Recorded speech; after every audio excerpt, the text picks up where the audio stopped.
All right, so for today, I want to start and look at a few examples of the pen tool stuff that got turned in. I want to talk to you about a couple of strategies, things to think about, and also show you a couple of other issues and blah, blah, blah. We'll get into that. And then we actually start retouching today. So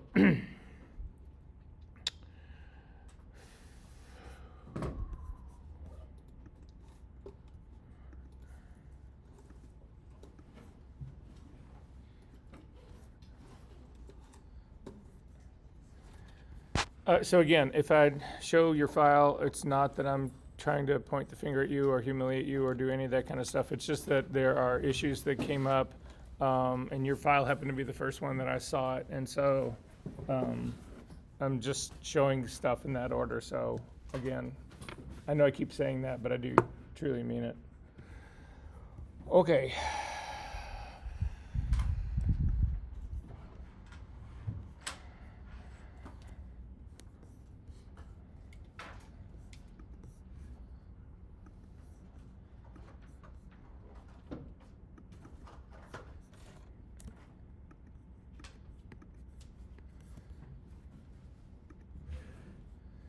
So if you take a look at this path really quickly right here,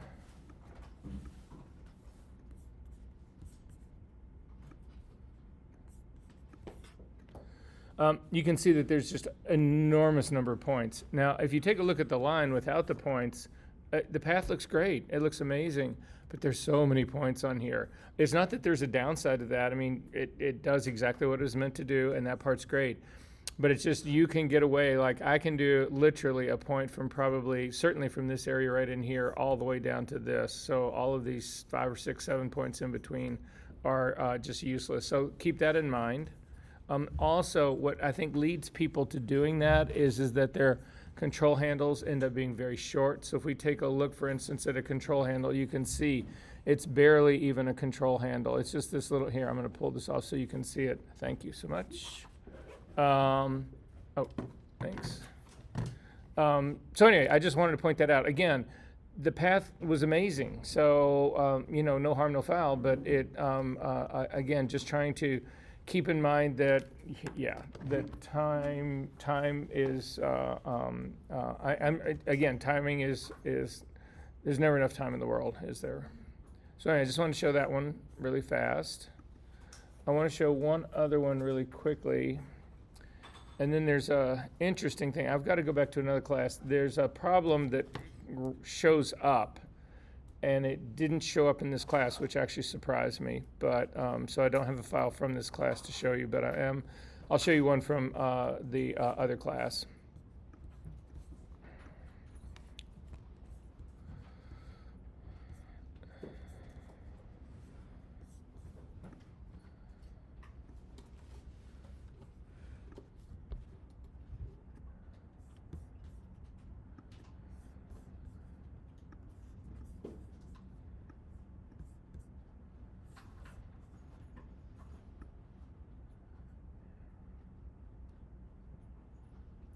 Sorry, I cannot access the top of my windows here, so hang on one second.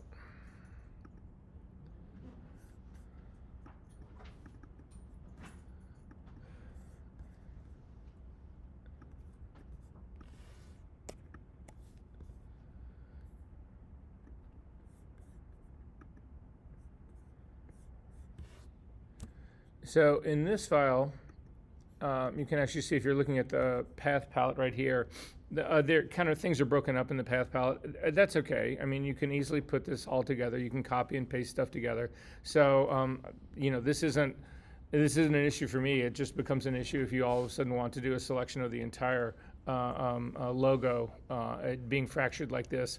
There's a gazillion ways that you can do this. But the thing I wanted to point out here actually is, I've got the white headed arrow tool, the direct selection tool, and again, you can click and drag across this thing to reveal the points that exist on this one.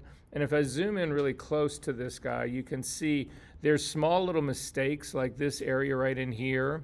You can go back in after the fact and refine your path. So I'm going to use, again, you can't use the black-headed tool, because if you do the black-headed tool and select this, all the points are selected, and then when I go to try to change this one, it actually is wanting to impact the entire path. Instead, you use the white-headed tool, again, the direct selection tool.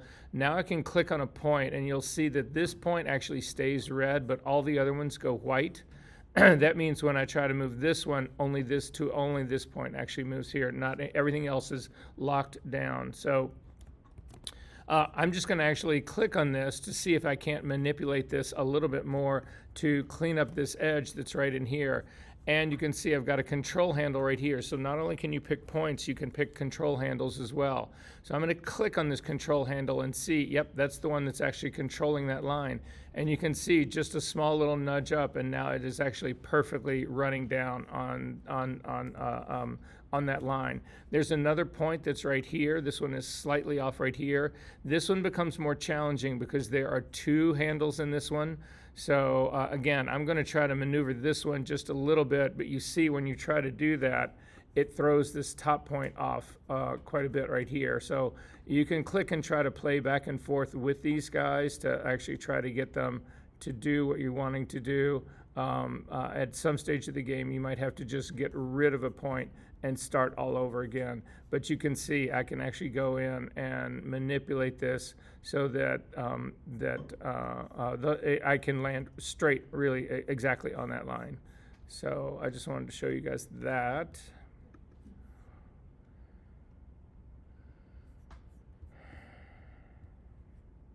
I want to take a look really quickly now at some of the metal background stuff.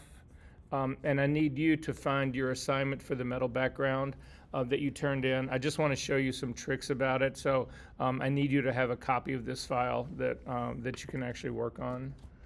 Again, it's not going to be for your homework, but I just want to show you what's going on there.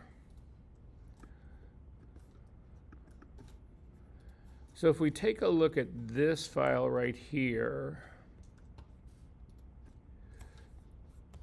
I'm going to zoom in. So I'll show you basically the way I approach grading these things. My first thing is that I take a look at the path palette, and you can see there's no path in here. And it was a problem about half of you ran into. If you actually did all your path work on the figure, and then grabbed the figure and put the figure into the metal background, you orphan the path. You leave the path behind. I'm going to show you a strategy today about how you can take it with you if you want to do that part. But again, it was just realizing that after you put in all of that work and all of that time to make this path, and then removed the image from the image that actually had the pin tool in it, all of the path in it, and moved it to the metal part. It was just a much better move to bring the metal into the figure image so that you had, you still had your composite, but you had the whole path working for you. But the other thing that I do on here is I'll actually take a look at the layer mask. So again, the path that had been created this layer mask. And so if we take a look at it, simply holding down the Option key and click on it, you can see, I'll zoom in on this. This is an awfully soft edge right here. I think it's overly feathered. And again, it wasn't feathered using the feather control up in the properties panel. It was actually done before the mask is applied, which is how it's how I teach it, it's how I use it. And the only reason for that is that the ability to add feathering in the properties panel for a mask only came into Photoshop about a year or two ago. So I've been doing this a long time. That's why I do it the way I do it. However, that doesn't mean that you can't fix things. So I'm going to show you what this image looks like. If you zoom in on this quite a bit, you can see that there's a real problem right here. The softness in there is too much. So we can use the same trick that we use for choking and spreading on this. So if you hold, I'm gonna show it to you in just looking at the mask, and then I'll back it off and show you the impact that it has on the image. So again, if you hold down your Option key and click on your mask, you can see it. So I'm gonna run levels on this, Command L. And again, I'm just going to grab the black point slider and I'm going to start to drag it towards the center, which in effect chokes this thing. But then if I grab my white point slider and also pull it into the center, look at how sharp this edge is right now. Because again, what I've said I want to do is I want to take all of those, I'm going to turn the preview off. So all these grays, all these in-between grays right here, that's too much. all these in between grays right here, I'm actually forcing them to either be black or white, and so you end up with a really, really sharp edge. So I'm going to cancel out of this so you can watch this happen in real time. So again, I'm still working on my layer mask, Command L, and I'm just going to pull the black slider in, and you can see it starts to choke this mask because it's starting to draw it in. But then I'm going to grab the white point slider and push it like this, which brings it out, and I end up with a sharper edge that's actually on here. So again, this would be the difference in all of those moves. So, and then when you zip back out, you can see what this edge, I'll go ahead and say okay to this, history snapshot it, and then take a look at the beginning. That's what it was to begin with, and that's what it was after it gets fixed. So I just wanted you guys to realize is that you don't have to start those feathering things over again. You don't have to do all that stuff. You still have a chance to manipulate them, again, just using the same trick that we use for choke and spread.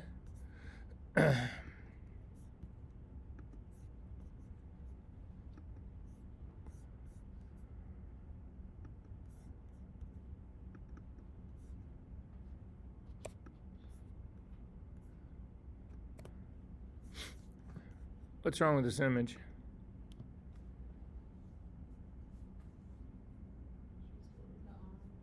What? The arm? Here, I'm going to help you out. What's wrong with this image?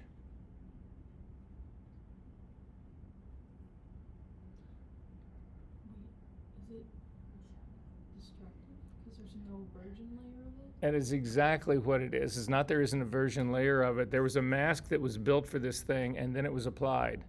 Why? Why? I keep telling you there's no reason to apply masks. It is destructive. If there's something wrong here, I can't fix it. And to make matters worse, this is also one of those that the path was not pulled over, the path was orphaned. So when this got brought over, it got brought over. There's no longer a path, and then it's been destroyed as well. There is no recovering from this, so it just isn't there. This is not the only person who did this. So I keep telling you guys, do not apply your masks. It is a destructive move, and there's no reason. The mask makes it look exactly the same as this looks, but you can edit your mask, and you've got the whole image still behind it that you can use if you need to. So at any rate, just want to make sure that that part we went over. So again, I'm telling everybody, don't apply your layer masks again. And then one last one to look at right here really quick. Oh, actually, I've got to go find one of those other files where it's actually screwed up. So hold on right here.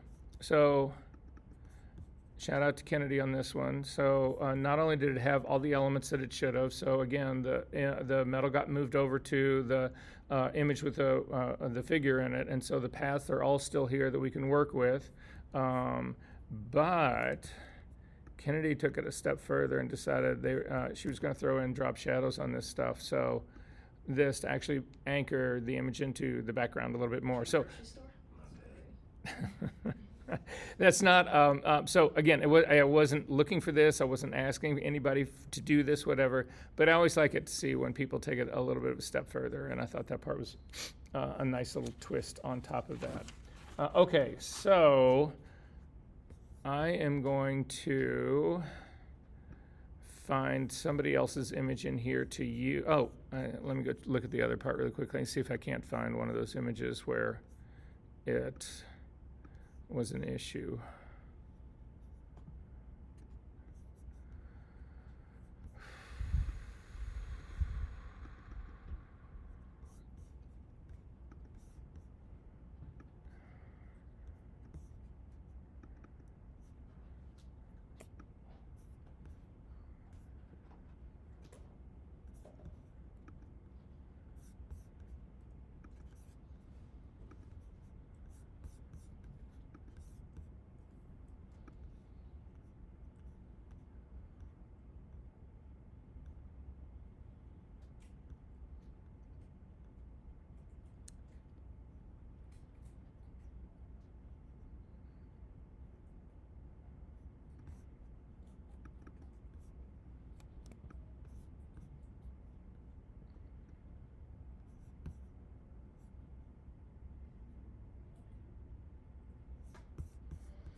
Sorry. If I can't find this on my next try, I will move on and find it during the break.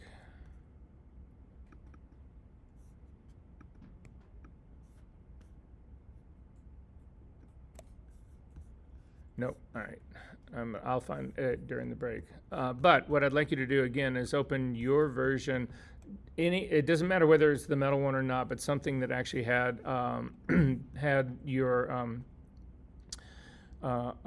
path in it. So again, the original path work. So let me get this open again.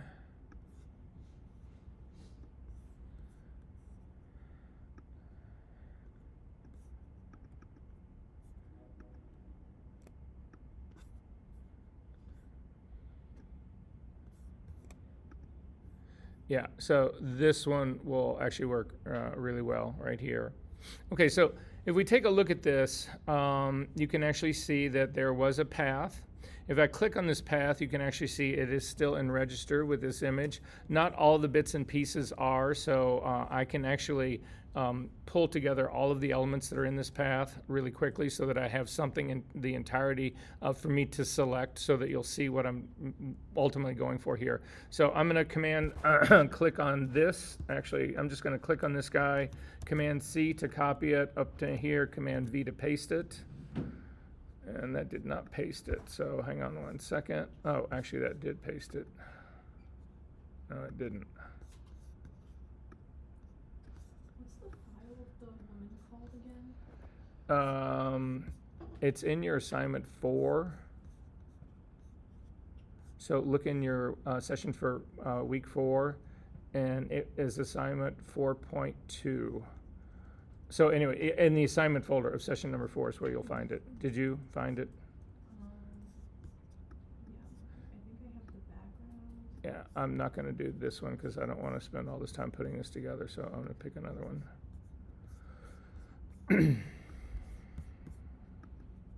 Oh, here, I can actually use. I think Sierra had all of hers in here as well, so let me just do this really quick. Okay, yeah, so in this case, it's the same thing. So you can see there was a path here. If I click on the path, and you can see this one is out of register, which is problematic. So what it ended up happening is that if you take a look at just this image by itself, so I'm going to hold down the Option key and click on the eyeball, you can see, I'm going to also hold down the Shift key and temporarily hide the mask. You can see that the image has been moved down. So you can actually use this to get it back into place, which is what I'm going to do. So I'm going to click on this. I'm going to hit the V key to get the Move tool. Because this image hasn't been transformed or anything, it should snap into place. So again, I'm just bringing it up to this corner over here. You can see this edge over here, and you get a guideline showing you that it's actually hit, and then you can drop it up, and this is also hit. And then if you go in and take a look at this, you can see that it actually is back in register again. So that's what I'm looking for in here. And again, if I hold down the Shift key and click on this X, so this is the hidden part of this. I'm going to get rid of the path and not show it. So this is the problem we run into with all of this. I can actually put it back on here and turn this all on so everybody can see it. Another way to talk about, to find registration in here to make sure that it is perfectly registered, if we turn off the metal background, there's a copy of this that has not been moved that's underneath. So this is a great trick. Take out something to write this down with, because this doesn't appear anywhere that I know of, but it works out really, really, really well. I'm going to temporarily hide this mask. I'm going to turn off the mask by just holding down the Shift key and clicking on it. So to find out if these two things are in register, you now actually click and you change the blending mode of this top layer from normal all the way down to difference. And when you do difference, what ends up happening is anything that is registered, where it's perfectly registered, goes black. So watch what happens. I'm going to move this image now to create the problem. So I'm just clicking on the V key, the Move tool, and now look what happens when I move it. You can see this is now getting out of register, and you can see the line where it actually is out of register. So I would go to my arrow keys now, and you can just tap your arrow keys in. I'm just raising the image, and the minute this thing goes black, they are in perfect register. So it's just a great trick to know about, because stuff gets moved inadvertently, even though you were hoping it wouldn't get moved, it does. So I can then go back to my normal blending mode on this, and everything will be in register. But here's the problem. I'm going to double click on the hand to zip back out. I want you, so has everybody got image that's actually been knocked out? Again, I don't care what background it's on. I just want to make sure that you have an image that also has the path connected to it.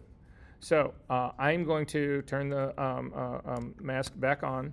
We're going to just transform this image. So Command T, we're going to make it smaller. So I'm going to click on the link between width and height. I'm going to use this scrubby slider over the H, and I'm just going to make it smaller. And then just hit the check mark to say OK. So again, this is now my background. It's been made smaller, but now look what happens to the path. If you click on the path and look at it, it's huge relative to this. It did not get transformed with this, which is a problem. So I'm going to hit Command Z to undo that, free transform. And I'm going to go back into here. So this is the trick about how you actually then, this is also the trick you would use if you wanted to move the figure onto the metal background and take the path with it. So you need to go to your path palette. You need to click on the path so that it is active and you can see it. And then go back to your layer and select your layer that we're going to do this on. We're going to add another layer mask. If you click on Add Layer Mask again, you will see that you get a second one. And the second one is a white image on a gray background. That is actually a copy of your path. So in here, if I code down to my path, and you will also see it's right in here, it's the vector mask is sitting right here. I'm going to click outside of that so that we cannot see it. But if we zoom in now on the edge of this, you can hide either one of these masks, or you can hide them both. If you hover over the one that's now been created that actually is the path, hold down your Shift key and click, you'll see in my case that the edge actually gets softer because this mask, if you take a look at the not the vector mask, but the pixel mask, you can see that this edge has been softened.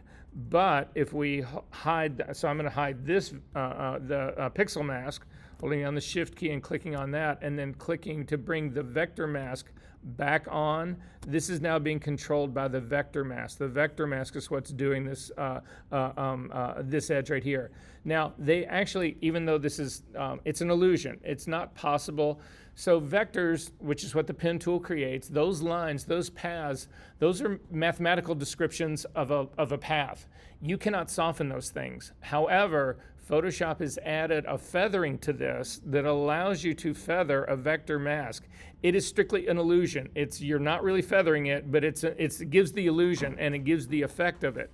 So I just wanted everybody to realize that that's what's going on here. So, but now with this attached, you don't want to use both masks because whichever one is the sharper one will actually be the one that takes over. So right now that's going to be the vector mask. So I'm going to just hold down the Shift key and click on it to temporarily hide it.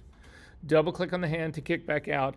But now I'm going to do a transform with a vector mask on here. Again, this vector mask contains a copy of this path. So now when I do Command T to transform it, click on the link between the width and the height, and actually use my scrubby slider and bring this down like this and hit the check mark and say OK. If you go look at your path palette now, you will see that you have a small vector mask. This is the one that is attached to that layer. So anything that you do to that layer, I can move this thing around. So if I go back into my layer palette, hit the V key and use the move tool and bring it down here, that path goes with it. If I then open up another image, so I'm going to just really quickly open up another copy of that metal background.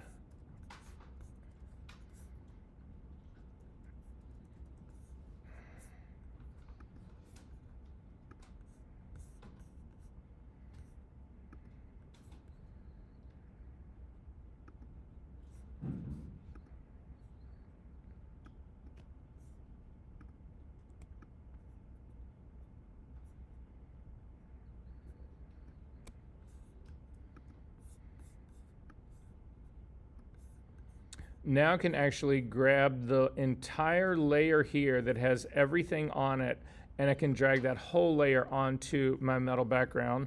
hold down the shift key to bring it in centered into the image. This is now with it centered in the image, but now you can see here that there's a copy of that vector path is sitting right here.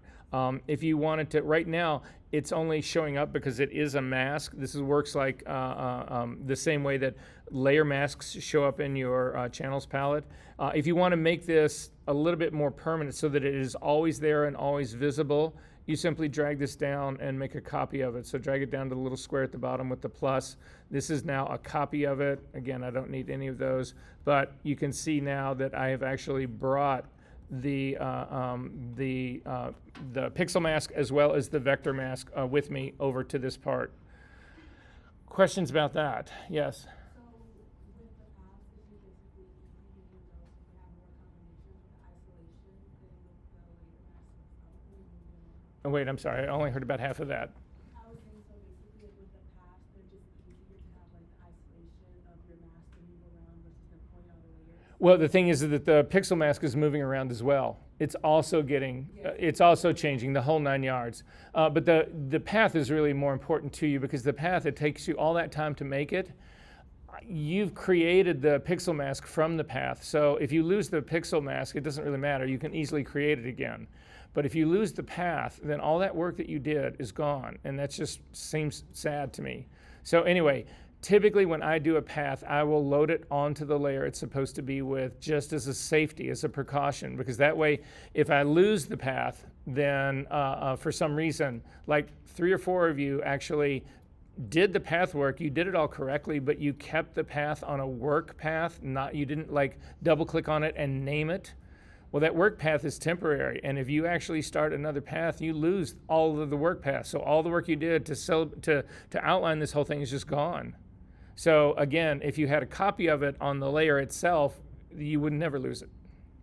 Yes? And like, let's say like we're on a shoot and we're shooting this model. When we're using paths like that, then can we possibly take that path for a different like photo? Nope. Nope, it's all based on the outline of the figure you're shooting. So the minute your figure changes, it's gone. However, I say that's for things that move. If it was a still life and you were on a tripod and not moving your camera at all, then the path would be good. All right, any other questions about any of this? Are we good? All right, you can close it all up. You don't need to save it.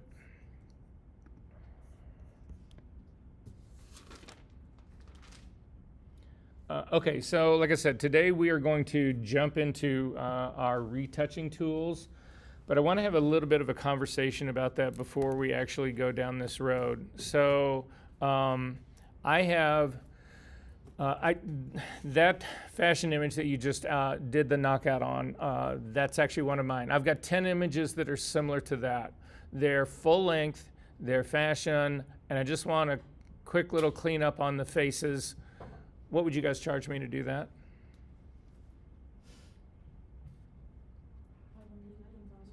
$500? 500 to 1,000. And how are you figuring that? Depending on how long it takes, how much detail goes into it. Okay, how long it takes, so time.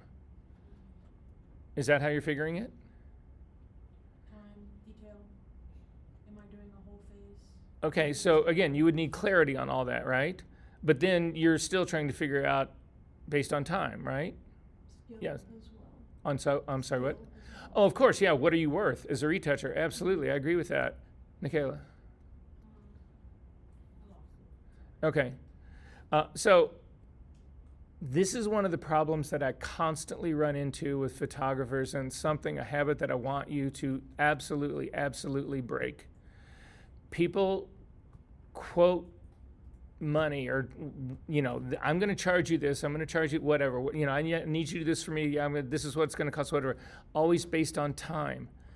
That doesn't help photographers at all. That's how you work when you work at Home Depot or at Starbucks or at Jewel Osco. That's how you get paid. You walk in, you punch a clock, and for however many hours there, you get paid an hourly wage. That is not how you want this job to go, because you will inevitably leave money on the table. So this is how I would do this, or this is how I would look at it. So, Will, is it right that when you're talking about doing this detail, so what's really involved in here? We're going to take a look at how you really need to lay that out and have that part explained. But I said to it, relatively quick, clean up, down and dirty, right? So, again, for me, I would think about it, if somebody approached me with that same thing, I would be saying to myself, okay, how long is it going to really take me to do this? And I'm going to say 15 to 20 minutes an image. Again, I'm not going in doing super beauty retouching. I'm not doing that stuff. I'm cleaning up a flyaway hair or two, or, I'm doing knocking up whatever. I'm just not that involved. Again, it's full-length fashion, so it's not that detailed involved, right? So, and I would say to myself, okay, well, if it's 20 minutes a pop and there's 10 of them, that's going to be a little over 2 hours, right? And so let's just figure it at 2 to 3 hours. That's how long I think it's going to take, right? What am I worth an hourly? What are you worth an hourly wage? How much are you going to charge me for an hour of your time? Anyone? 200 an hour? I like the way you think. Certainly it's not going to be minimum wage, right? Minimum wage in Illinois now is $15, $17, something like that. Yeah, it's clearly not that. You guys are a light year ahead of that when it comes to your skill in retouching. I know, because I've seen it. So 200. So again, saying, okay, 2 hours, $400, $400 to $600, right? Let's just call it 5, which is right where Will was at to begin with, right? Mm-hmm. So now I've got 10 images that I'm going to do for $500. So you don't give them any time at all. You don't say, okay, yeah, I'm going to charge you an hourly thing, whatever. You don't do that at all. You simply say, okay, $500 for 10 images, that's $50 an image, right? And then you're saying to yourself, okay, it's going to take me, 2 hours to do that. So at $50, at $50 an image, I'm making $250 an hour, right? But what if you can then turn around and do that retouching in 10 minutes, a minute an image? So now you're making $500 for 10 minutes. You know what that translates to? $3,000 an hour. And that's how you make money in this game. You charge per image, you never charge per time, and then it's your hope that you can bang it. It's your hope that they're going to agree to the time rating that they're giving. Yeah, $50 an image, that doesn't sound that bad, does it? But again, if I can do it in 10 minutes, that's $3,000 an hour. If I said, oh yeah, if you had said to me, yeah, I'll retouch your images for $3,000 an hour, it would be like, no, right? So again, but that's effectively the rate that I'm getting. Does that make sense? So again, you quote per image, and then you really have to get the detail part. Will was absolutely right about that part. So I need everybody to look inside your week number 5 folder. So for your for your images, do you have yours? Mm-mm. No, here, I can give you mine.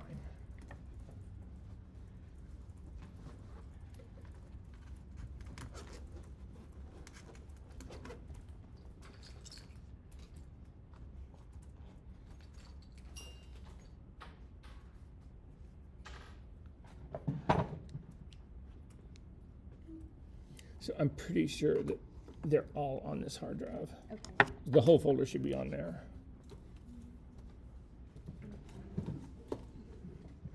Okay, if we go to our session number 5, inside your student folder, inside that student folder, I take that back, it's not 5, it's 6, session number 6, inside the student files folder.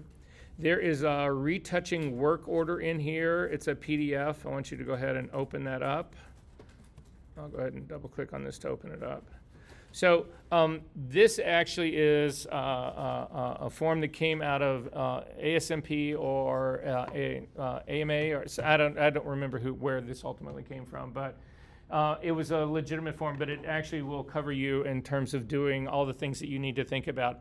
If you are going to retouch for someone, so this again, you don't need this for yourself, but if you were going to do it for someone else, certainly if they're going to pay you to do this, you want to use this form. It will actually work things out for you.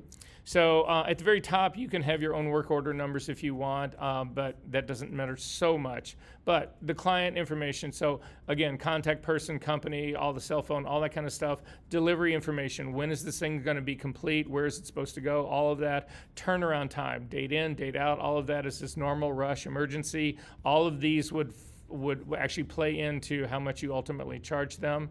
Then up into here, what the originals really are. Are they chromes? Are they negatives? Are they prints? Are they removable media? Are there any special considerations in here? This thing right here, absolutely critical.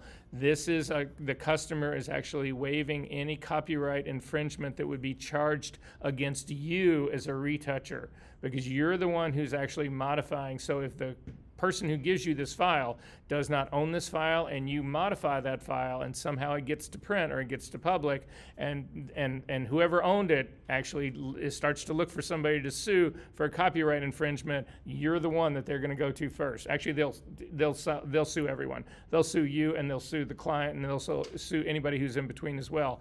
But this would actually protect you against that part. So again, this part's actually critical.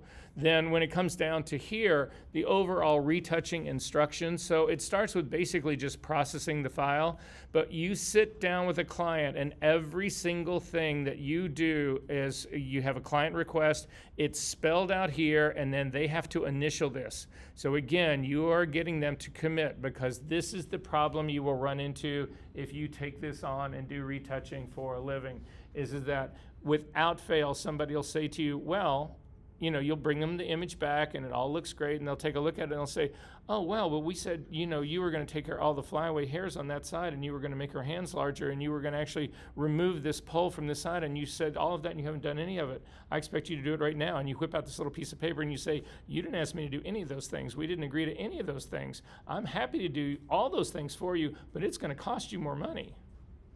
This is your protection.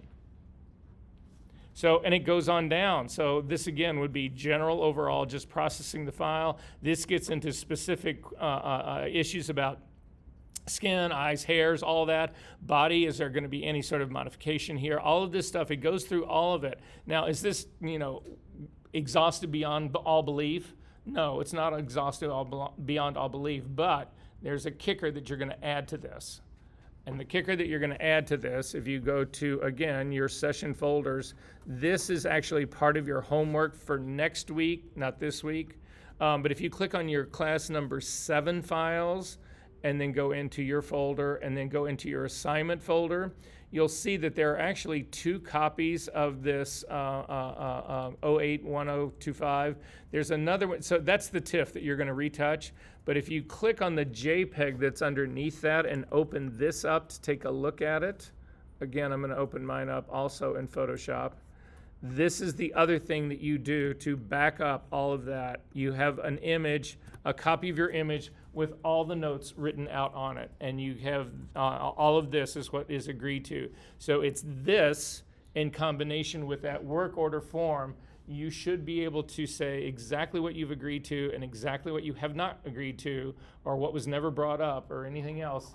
But so you can see in here, you know, this is balance all the skin color, fill in the hair for these areas, clean up the eyebrows, fix all blemishes. This is not, it's not just this single one right here, it's all of them. Remove the veins in the eyes. There's a contact lens shadow in this. It's got to be all of that.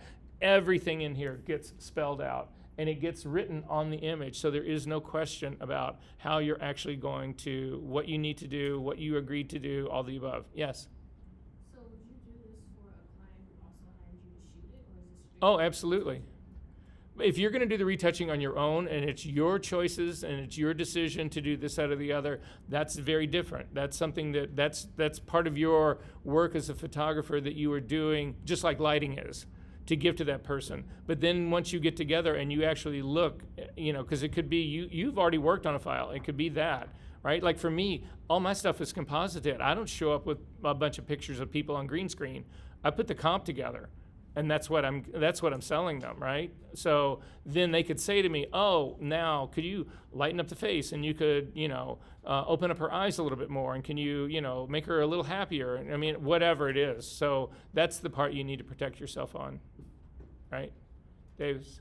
I think I was kind of asking the same thing. So like when you're coming, you're already coming with like adjustments Right. made to the images. Right. Okay, and then when you're submitting this to like clients, are you typically printing it out, or like what's the best way to like handle the filing of that information? I'm sorry, what's the best way to handle the what? Like I have a shoot for like 22 people coming up. Yeah. And I would rather have like that list you recommend like we have a printed? It's like, okay, fill this out as you go. Like, when's the best time to have them write this stuff down, like in the process? Oh, long before you get to the shoot. Because again, for me, I only shoot tethered. So if I had 22 people that I was going to shoot in a day, I would have 22 subfolders that sit in my Capture One session. And each one of those subfolders would have the person's name on it. And then you can actually use automated controls in Capture One to tag all the captures that you do with whatever folder it's going into. And so it embeds the name of whoever is into the actual raw file. Like in class? Yeah, Okay. yeah. Okay, are there questions about any of this part? All right, we can close all of that up. So back into our session number 6 folder, there is a full file in here called clonehealing1.psd. If you could open that up for me, please.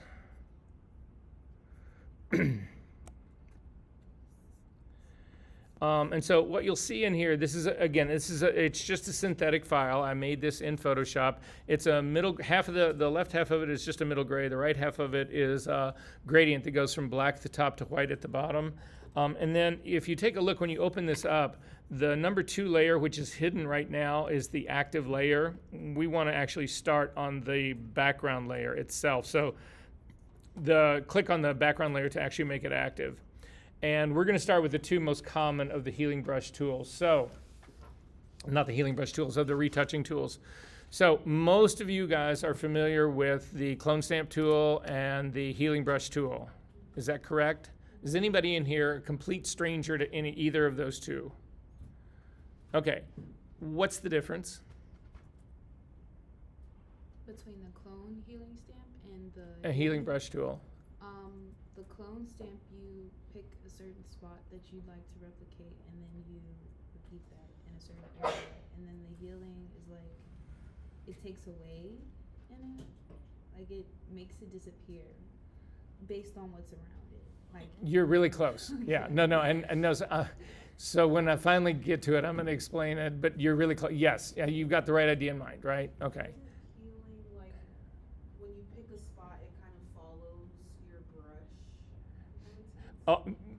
Both of them can do that, and you can actually break that habit for both of them as well. But this is the problem, is that fundamentally these are 2 radically different tools that people mistakenly think do the same thing or a very similar thing, and they don't. They don't at all. So what I want to do is make sure that you understand the difference in those tools so that you know when to use which one.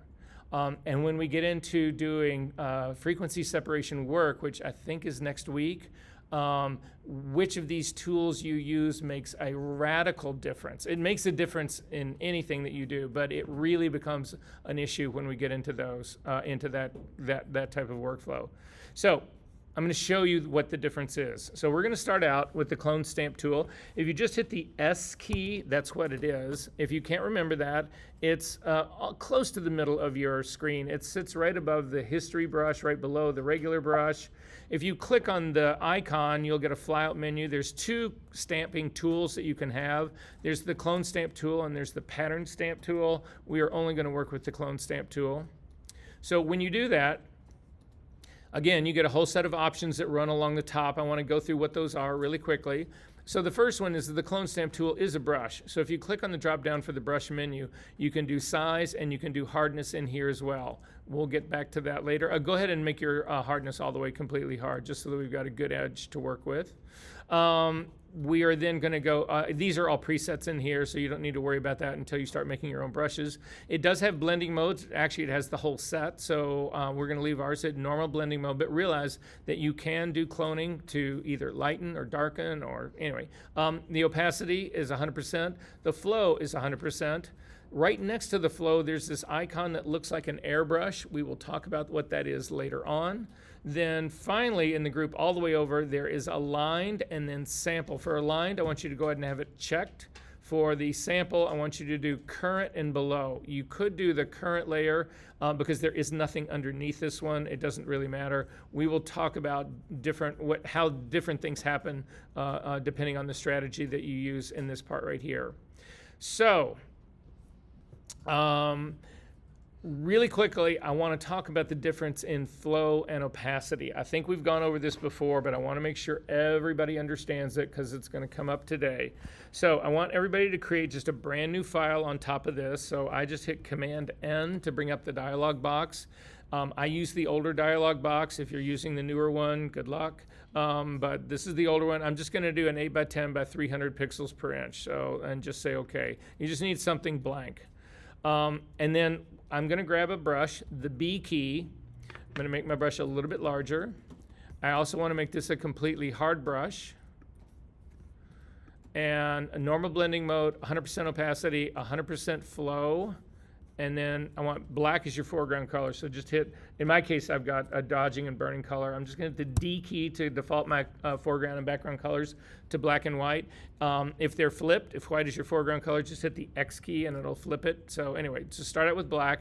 And then I'm just going to, actually, I am going to use my tablet for this.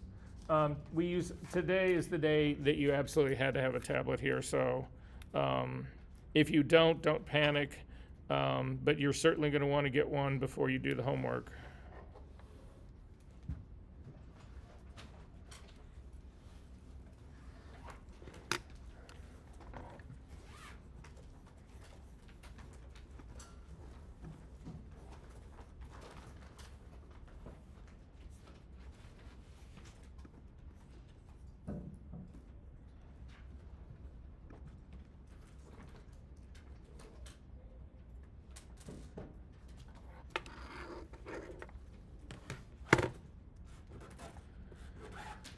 Okay.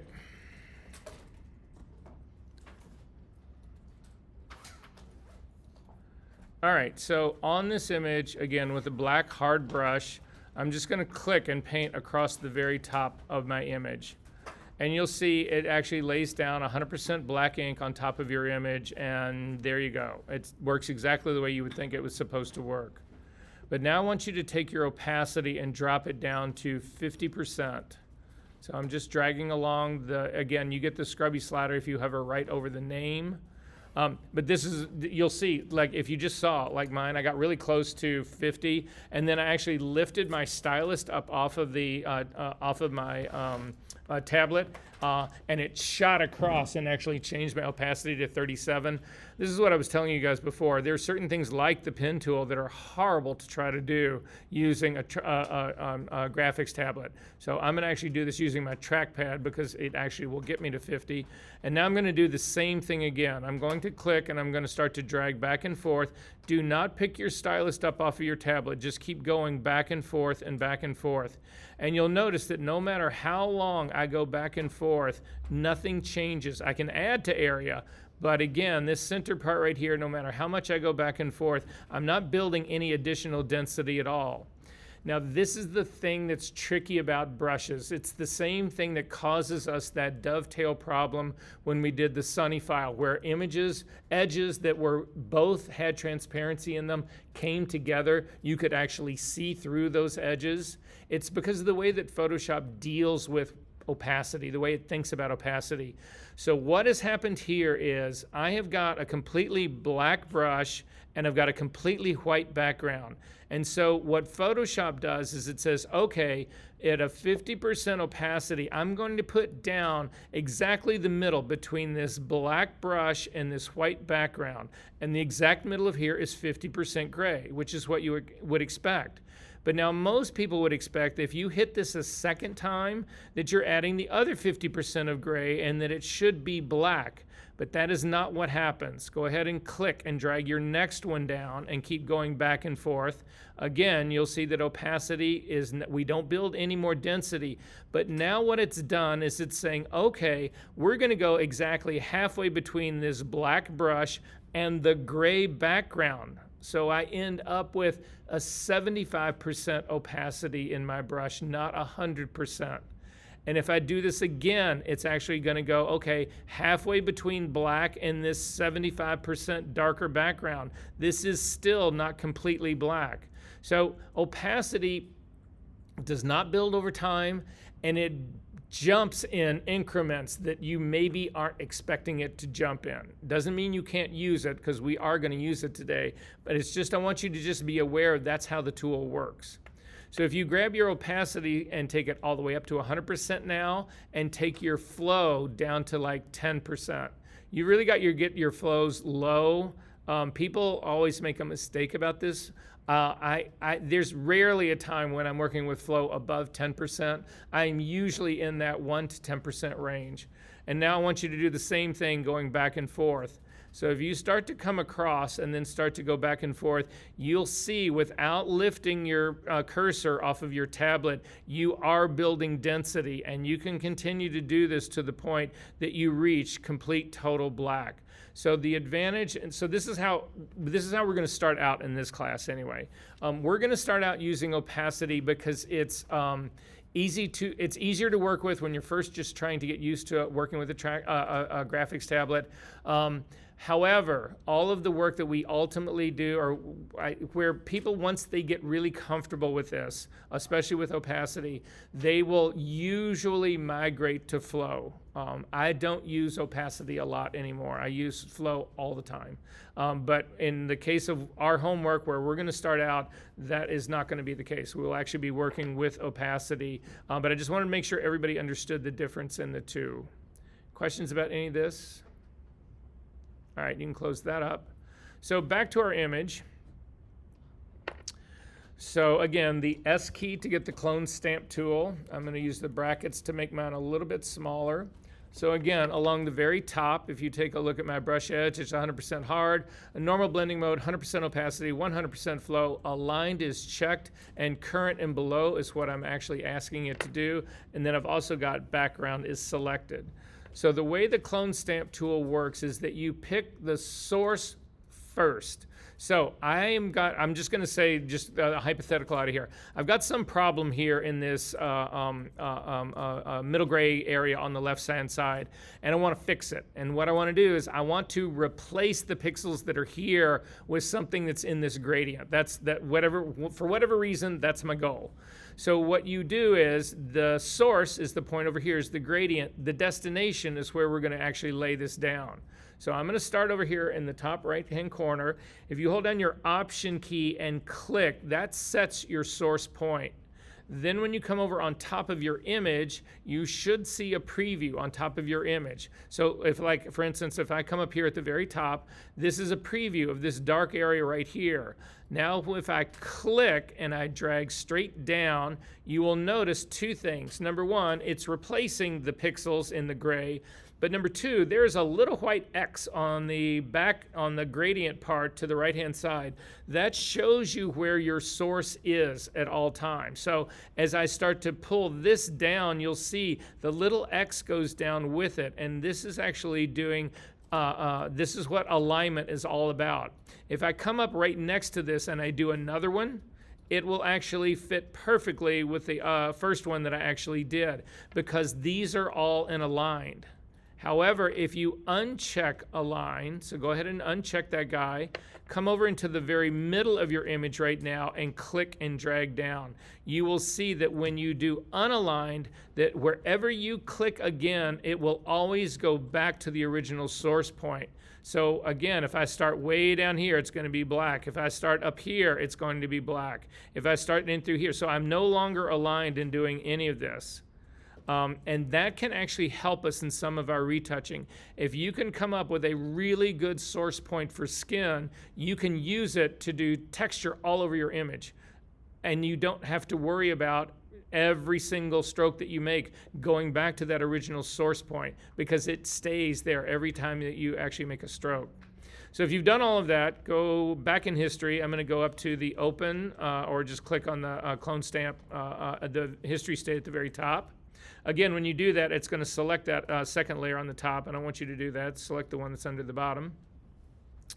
So that's how the clone stamp tool works. It's a pixel for pixel replacement. But one of the problems that we have with the clone stamp tool now is when we go to a softer brush. So I'm going to say let's take our brush all the way down and make it a completely soft brush. And then we're going to do the opposite of this. I'm going to actually do a source point in the gray, and I'm going to paint it into the destination is going to be the gradient. So I'm going to start at the top over here. I'm actually going to go ahead and align this again. I'm going to hold down the Option key, and I'm going to click to sample a color point up here. I'm going to come over here, and I'm going to click and drag this down. And this is what the problem in using all of the retouching tools are about.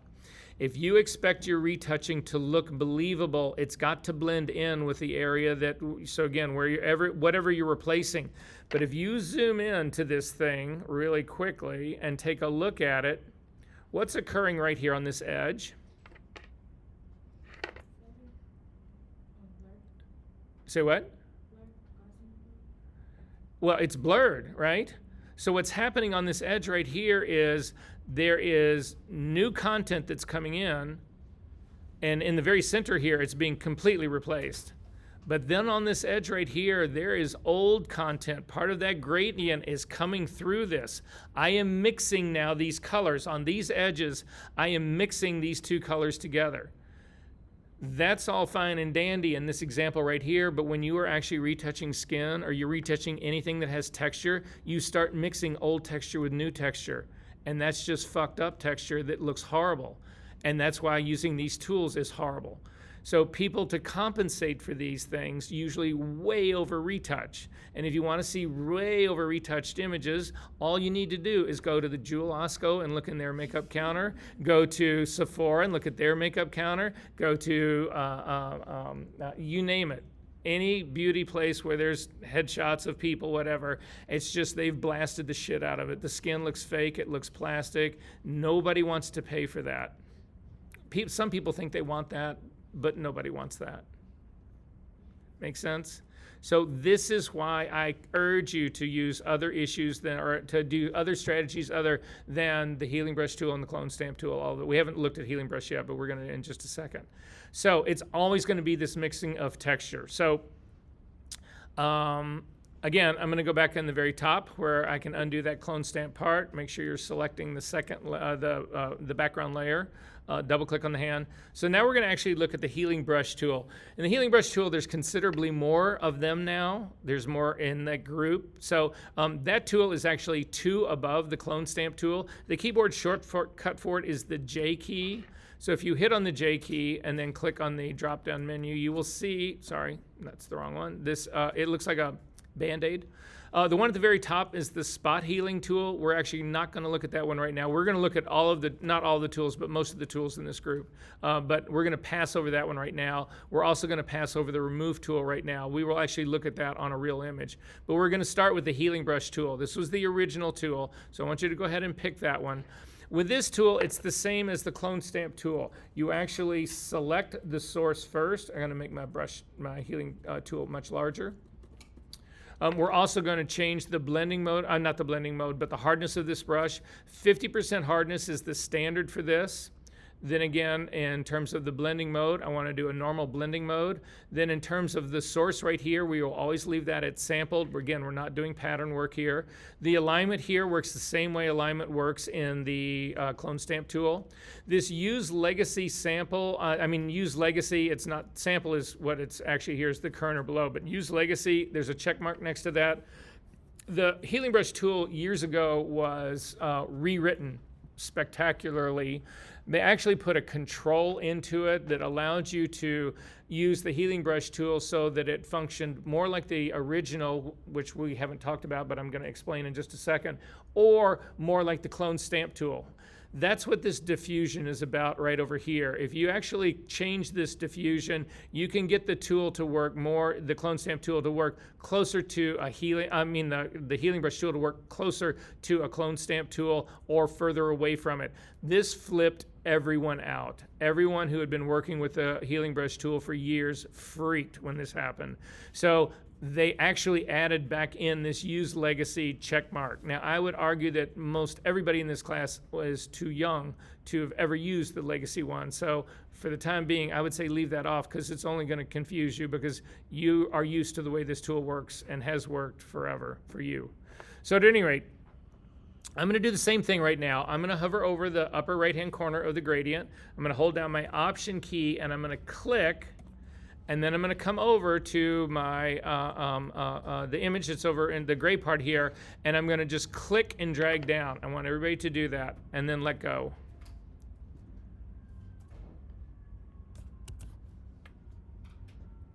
That was weird. Okay, what happened? Yeah, well, clearly these tools work differently, wouldn't you say, right? Because the clone stamp tool just completely replaced that shit, and the healing brush tool appears to be doing nothing. But that is not true. What is actually, it's doing exactly what it's designed to do, and this is what the difference is. So with the healing brush tool, what happens is that it's a two-step move. The first step is it takes the texture of the source and it replaces the texture in the destination with the texture of the source. So whatever my source was, whatever texture was in this gradient, it actually replaced it in the gray panel that's on the side. But since this is a synthetic image, there is no texture in here. So it replaced it, but there is no texture. So it's just pixels, it's smooth pixels, so it replaced that part. The second part of what happens in the healing brush tool is that, and this is the part that Sierra was actually referring to, is that it looks at the area around this new texture and it looks at the color and the tone of what's around the brush that you just put down, and it tries to actually blend that in. So in this case, because it's surrounded completely by gray, it took that color, or not that color, but the new texture, and it blended it in so that it would actually be the same neutral gray. So even though it looks like nothing happened, that is actually by design. So again, the two things, the takeaway of this, the reason I do this file all the time is that the first one is that you need to remember that they are different. The clone stamp tool, it is a pixel to pixel replacement. The healing brush tool though it replaces texture first and then tries to blend in the color and tone that surrounds it. So again, when we get into next week, this becomes especially important in terms of the tools that we use for respective layers. Anyway, so since we've gone through all of that, we need to look at a couple of other things as well. I want you to go ahead and turn on the second layer, the one that's on the very top, the one that's got, it's sort of like a circle that's got a missing arc in it. We're going to go back to the clone stamp tool, so just hit the S key to get back to it. Again, you can change its hardness. I'm going to crank its hardness up to 50% as well. That is really that's the default of the clone stamp tool. I rarely use it there, but anyway, that's the default for it, and it'll work fine in this scenario that we've actually got going on here. Okay. So right now you'll see if you start to hover over your image, you actually have the image that's actually underneath, the background that's underneath, because that's where our sample was actually taken from. So in doing this work, so for instance, you can actually just click and come down on it and you'll see it's actually the gradient is where my sample, my source point was. So you can actually clone between layers. If you hit Command Z, you can actually turn off your background layer and the clone will still, well, the clone used to still work. So I don't know if it's because it's a background down here. Don't try this, just let me see something here really quickly.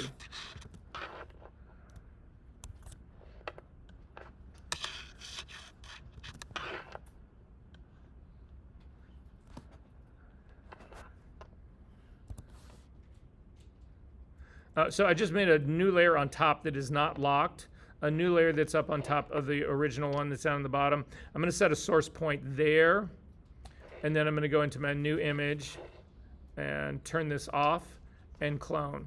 Yeah, and it's not actually doing that. This is now completely changed because the last two versions of Photoshop ago, I've done this for years to actually not have images visible because I wanted to be able to actually see them. So that's going to actually change some of my retouching, but anyway. So it doesn't matter. For the example, what I'm talking about right here, this part won't actually matter. However, I need everyone to do this. Come up to your window menu and come down to Clone Source. You can control how your clone stamp tool works, and this part matters to us. So I want to go through what this what this palette actually is at the very top.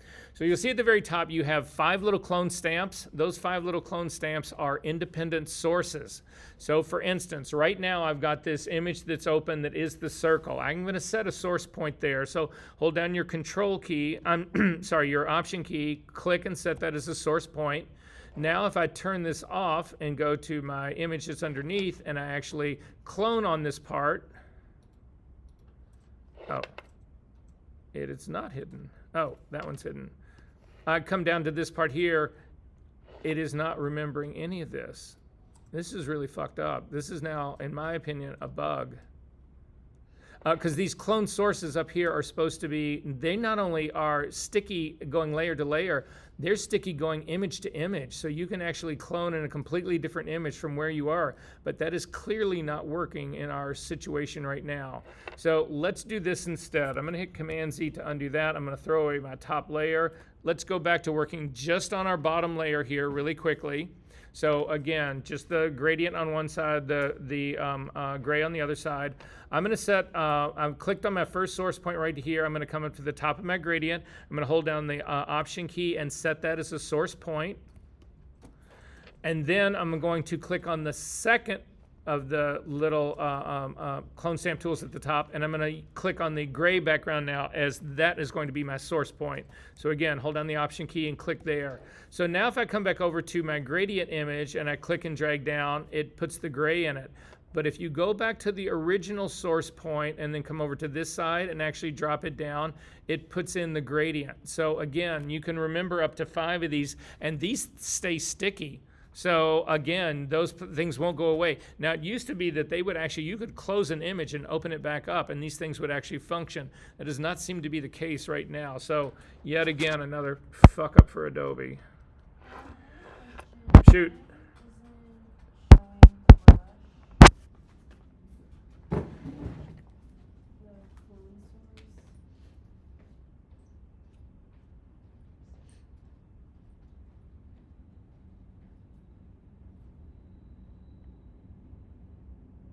No, because again, that's your source number 1.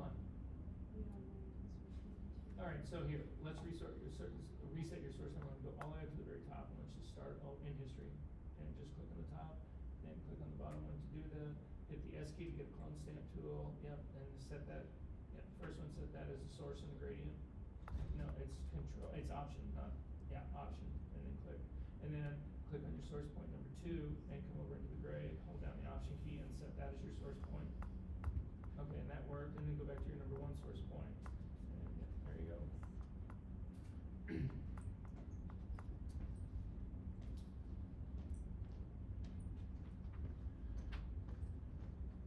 Okay, so while we're here, there are other things that you can actually do with this. Again, I've asked you all to have your rulers always showing, so if your rulers are not showing right now, do me a favor, go up to the view menu, come down and put a check mark right next to the word ruler so that you have them. I want to drag out 2 sets of control points. So I want to actually, I'm going to click the guideline at the very top. I'm going to click on the ruler at the very top and I'm going to drag a guide down.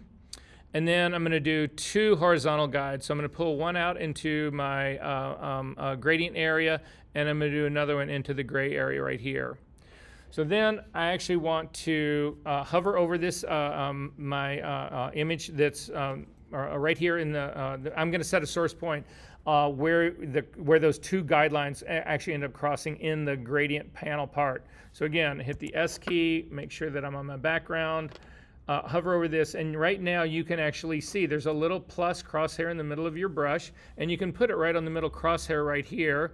Hold down. Again, this is something that's really hard to do with a tablet, because as you start to lower your stylus down onto the tablet, it will move. But if you use a mouse or a trackpad, you can hover right over that part, hold down the option key and click, and you've now set that source point. And when you come over to this other side, you can sort of see where it is in this part over in here. You can also, because it's showing the guidelines, you can click and you can drop that part down. So it's a direct lineup of that. You're able to see those 2. However, sometimes this gets to be extremely difficult to see it because of the preview part. So I'm going to hit Command Z to undo that. For instance, if you set a source point up here in the black, so I'm going to hold down my control key and click on a source point up in here. When I hover over this now, you can't see what's underneath this anymore. You can see the guidelines, so you know where that part is. But if there was something that I was trying to get an exact pixel to pixel lineup on there, you can't see it anymore because it's actually underneath this. So these guidelines are not helping us, so I want to get rid of those right now. So up to the view menu, down to guides, down to clear guides. But it's this one-to-one thing that becomes really difficult to actually do. So to fix that, you can change the way your clone stamp tool works. So the first thing we're going to change is down at the bottom of it where it says show overlay. You can undo that. So I've still got the black part of my gradient is the source of this, but as I hover over this gray right now, I don't see that black anymore. It's still there, it's just been, the overlay has been turned off. So this allows me to go and to really target a specific spot in my destination because I can see it now. And you simply then click and drag across and it still works the way you thought it would. If you hit Command Z to undo that and then turn your overlay back on, you don't need to keep this at 100% opacity. So a lot of times you're going to want to see how your source is matching up with your destination. If you drop this down to 50%, you will then actually see both of them. You will actually be able to see through your source replacement to a spot in the destination that you want to pinpoint. And then again, when you click and drag down, you're not doing 50% hardness on the brush. That would be opacity up in here in the options part. But this is actually controlling just the overlay. Command Z to undo that. And now I do want you to turn on the image, the arc, the circle that's actually on top of it so that we can look at the last part of this. So I'm going to grab my opacity and I'm going to drag it all the way back up again. So I want to replace the missing part of the circle here. So if we start up here on, again, if you imagine this like a clock face, I'm going to set a source point up around 2 o'clock. So I'm going to hover right over the line, the dark black line up there, hold down my option key and click. That sets it as the source point. But now when I come down to my image and I want to use it here and click to actually paste this in, you can see it doesn't do at all what I wanted it to do. It's not replacing it. It's not going. The thing is that it's going in the exact same direction that my source is, which is exactly what you would expect. But you can modify that. So hit Command Z to undo that. Go ahead and make your brush harder again because the softer brush is not helping us at all. So just, again, I'm making that completely hard. Instead, what I'm going to do is you come back over to your clone source. There is a way you can control the angle of your source of your of how the clone stamp tool works. So if you click on this, it's a little triangle that's in the corner here. It's supposed to indicate an angle marker, and you put in 180. Again, we all know that a circle is 360 degrees. So if you want to do the opposite of a circle, it's 180 degrees difference. So just go ahead and type in the 180 degrees there. And now, again, I'm going to set my source point up here in the very top at around 2 o'clock. I'm going to click on that, and then I'm going to come down here, and you can see, well, now you actually do have the brushes going in the right direction. But now try to line this up. And the problem when you try to line this up is this looks like it's lining up for me right now, but when I click and drag out, it is off. So you can see where my brush landed is not, it didn't line up perfectly. It was close, but not quite there. Hit Command Z to undo that. And instead, if you want to do this and have it work, you just make your brush much larger. The brush has to encompass both sides of the image before that will actually happen. So if you do both sides of the image, then you can actually rotate it around to get it to the point that it'll actually match the two. That brush is too big, so let me get it back down a little bit more. Let me reset this point first. Hang on.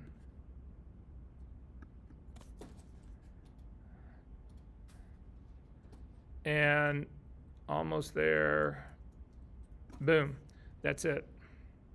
So if you really hate your roommate, and I'm sure at least one person in this room does, go into their Photoshop and actually open up the clone source and flip it to 180. and then close it up, because nobody knows about the clone source window. Nobody ever uses it. Nobody ever opens it. But all of their cloning will be exactly in reverse. It'll be flipped left to right and also upside down. And it will drive them nuts. So anyway, yeah, haha. Okay. I know, right? What kind of guys would do that? All right, I think it's time for a good break. Let's just call this 2:22. If you could be back on a hard 10, make it back at 2:32. We will carry on. Am I doing this right? Hang Is my on. brush big enough to fill this circle? Okay, so word to the wise, don't do to yourself what I just said you could do to your roommate. Make sure that you change this angle in the clone source back to 0 and don't leave it at 180, or all of your clone stamp work will be upside down and backwards left to right. So make sure that, yeah, you don't do that part. Okay, we can close that part up. So we're actually going to open an image now to do some work on, and this is your homework. So this will be, we're starting actually your homework right now. So please do me a favor and open this file and do everything that we're going to do on it right now, because that will put you just that much further ahead of the homework in the end. So, say what? Oh, sorry. Thank you.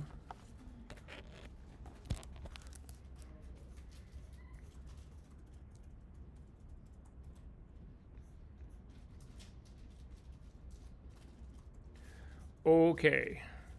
So the next file that I want you to open up, again, it's also in your session number 6.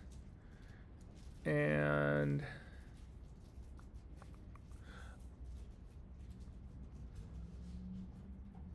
in the assignment folder.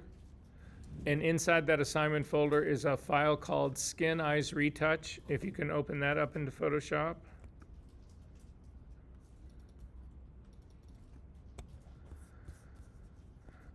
Okay, so we're going to start. I want to go through the rest of the healing tools, but I want you to really be able to see what's going on and sort of get an idea of possibly which ones work better in which situations. So if you take a look on the girl's right cheek and you zoom in, you'll see, and I always refer to it as the cigarette burn, but it's this spot. It was something on the side of her face, and you can see a makeup artist actually tried to cover it with makeup. And that didn't work very well, but nonetheless, that's what we're going to go after, and we're going to try to fix first. So in working with something like this, when you think about, again, whether you want to do this using the healing brush tool or the clone stamp tool, the thing is that the clone stamp tool is a direct pixel replacement. So let's just try it. So hit the S key to get the clone stamp tool, make it smaller. Now, we can't do any work on this. We are on our virgin layer right here. We don't do any work on that. This guy, where we start with, never gets touched. We're going to actually make a copy of this, Command J, and then you're going to double click on the name for it. Instead of calling it layer 1, you want to call this pixel retouching.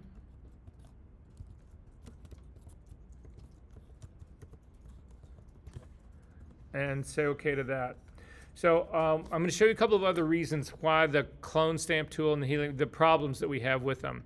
Again, if you click on this, the edge of your clone stamp tool, and you make it 100% hard, and then again, normal blending mode, 100% opacity, 100% flow, we're going to sample a color from up here at the very top. So I'm going to start here at the top.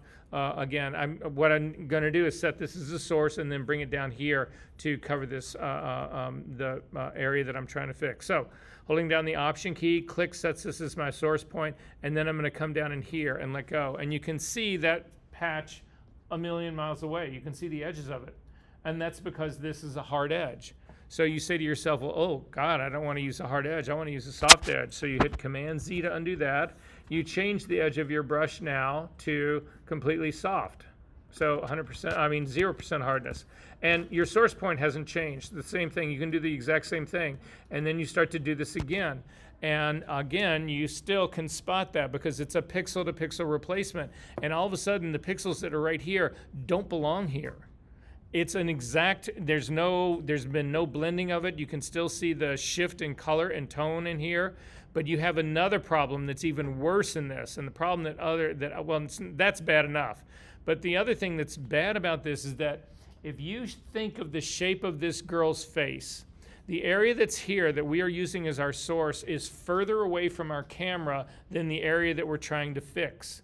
Now, it's not a ton difference, but in a shot this close, depth of field comes into play. So when you are picking your source points, you need to be really careful that the place that you pick is at the same focus as what you're trying to fix. So for instance, this hair, this area that's down here on the side of her face, this is a good 1.5 inches further away from the camera than is this area on the top right here. So if you grab this, all of a sudden you are going to start to clone parts of the image that are mismatched in focus. You are going to be putting something that is out of focus in this space where it is in focus. And again, that mismatch will absolutely kill you. So don't do that.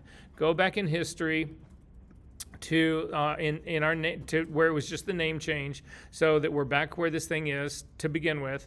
And then we're going to look at the healing brush tools, because that's what we want to use on here. Remember, what the healing brush tools do is they will replace texture, and that's the first thing that I want to do, is to fix the texture in here, because this really pebbly, whatever was under this, all this makeup, whatever, is really bad texture. I got to fix that. I want to replace it, but then it'll look at the area that surrounds this, and it will blend in the color and the tone of that with this. So again, this is the clone stamp tool, is not the tool to use here. This is screaming for the healing brush tool, or the healing brush set. So we're going to go through all of the healing brush tools. So come up to you need to pick this because I want to use the flyout menu. We're actually going to go through all of them right now, or all the first 4 in here. So we're going to start with this spot healing brush tool first.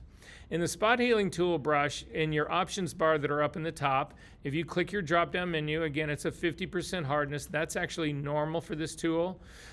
Then a normal blending mode, then the type. You want to start with content aware. Content aware has gotten extremely good, and so what's going to happen with this is that when we go to actually do a source point, Photoshop picks the source point for you. You cannot pick the source point. Photoshop does it for you.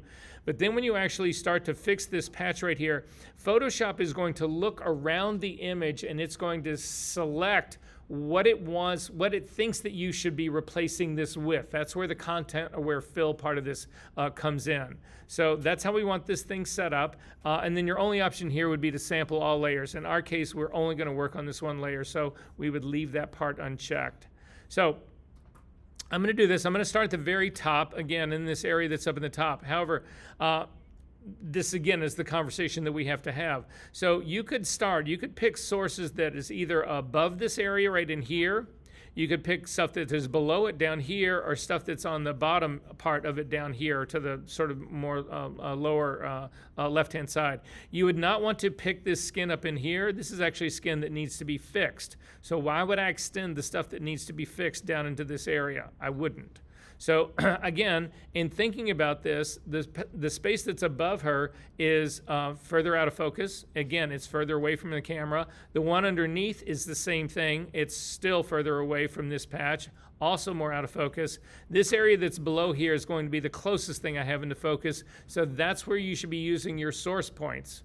So hold down your option key and click, and you will get this dialog box that opens up and says, the spot healing tool automatically does this job for you. You can't pick the point. Photoshop does it. So go ahead and say, okay, cancel. Sorry, didn't mean to do that. And then you're going to come up here and you're going to actually paint across this the area that's our problem area in here. So you simply click and you start to paint, and you'll see Photoshop covers it with really dark so that you can see it. But I don't want you to cover the whole patch yet. I want you to just do half of it and let go. And when you do that, the problem that you will see that we run into is that because we didn't fix the whole thing, well, there's a number of problems here, but the first problem is that because we didn't cover the entire mistaken area, when it did its second job, when it said, okay, I'm going to match color and tone around this, it picks up this much darker tone and it sucks the darker tone into the fix that you're actually giving it. The other problem that we've got in here is you'll notice that the skin here has also got this pebbly texture of the area that's up in here. That's because Photoshop used content aware and thought this is what we wanted to do, because we can't control what this thing is doing. Photoshop is calling all the shots here. It's actually, because we didn't cover the whole thing to begin with, it's actually mixing in tone that we didn't want. But worse, it's actually using this area up in here, even though it's using this area to actually do some of the replacement. So you can see you get part of it in there. So I'm going to hit Command Z to undo that. Instead, we're at least going to fix the blending in problem. So when you use any of these tools, you need to hit the area you're trying to fix in its entirety in one stroke. You cannot do it in pieces. If you do it in pieces, you will start blending in areas and parts of the image that you do not want blended in. So again, I'm just going to click on this area, and you just want to paint over the whole thing. And you want to, again, go into areas that don't need to be fixing. It can't just be that perfect on those edges, and let go. Now, when I take a look at this, it actually did a fairly good job of replacing the texture, but I think the mix looks horrible. I can spot that a mile away. But I want to actually do a snapshot in history of this. So come over to your history panel, click on the little camera at the bottom, and tell me if you do not get a new snapshot dialog box opening up. My brush says could not use a spot healing brush because there are not enough source pixels on the selected layer. And this is, Yeah, just say okay. it does the same thing. Say okay one more time. And that part's right. That part's right. Just click and drag across the whole area in here. Oh wait, your brush is gigantic. I bet you that's what it is. Make your brush much smaller. Yeah, your Oh. brush is like the size of Jupiter. Thank you. I was wondering why it was not. Okay, so when you clicked on the little camera icon under here, did everybody get this new snapshot dialog open? If you did not, you need to come over. I'm going to cancel mine out. You need to fix this. This is really critical, because what will happen is that if you have to go up and actually name it, you're going to lose your history. So you want to have this happen. So go to the little menu that's right across from the tab that says History, click on it, come down to History Options, and you want everything checked except Allow Nonlinear History, and say OK. And now when you click on it, you will actually get a dialog that opens up, and we are going to call this the spot healing brush.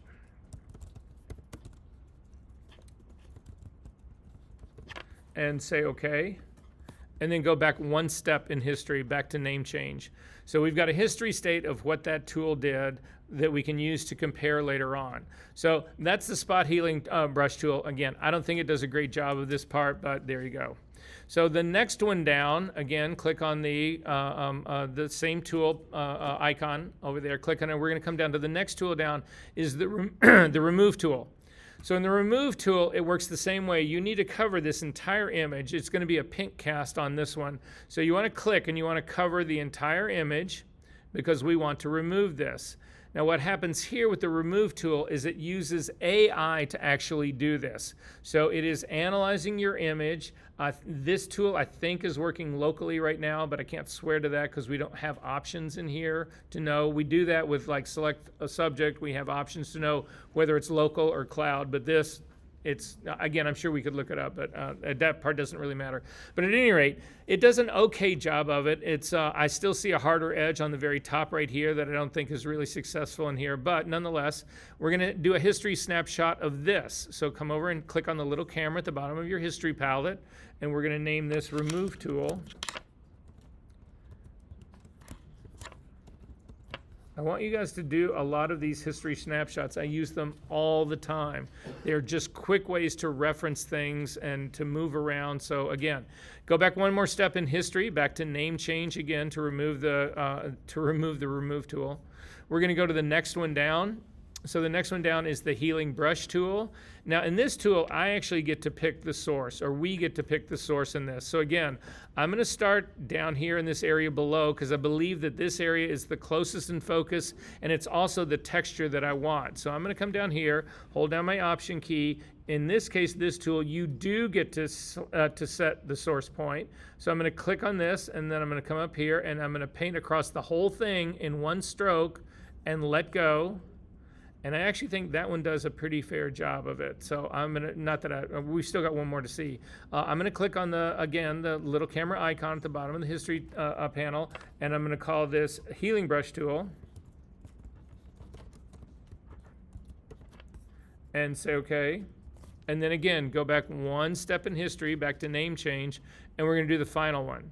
So click again on that icon of the healing brush tool and come down to the patch tool. Now the patch tool is the only one in the group that works different. In the healing brush tool, in the clone stamp tool, all of that, you select your source point first, and then you take it to the destination. That is not how the patch tool works. In the patch tool, you actually select the destination. You select the part where you're having a problem, and you then drag that selection to what you want to be your source point. So with that tool selected, you will have a set of crosshairs. It is actually the lasso tool.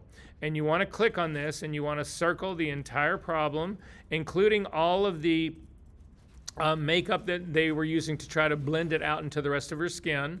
You will get a set of marching ants. If you then put your cursor right in the middle of those marching ants, you'll see that you get this. It's supposed to look like a patch with arrows that are pointing away or pointing to the outside.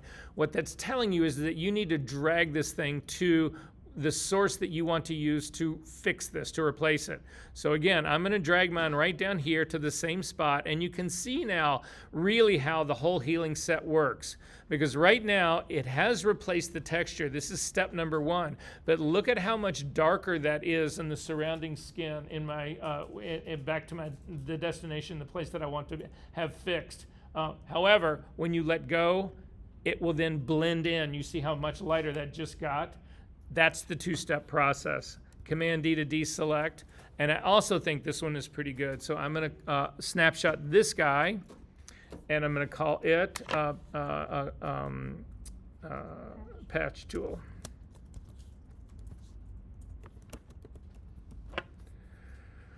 And say, okay, and now we can actually go through these tools. You've got a history state of each one, and you can select any one and go back and forth. So I'm going to start with the spot healing tool up at the very top, obvious as can be, and also pulling in bad texture.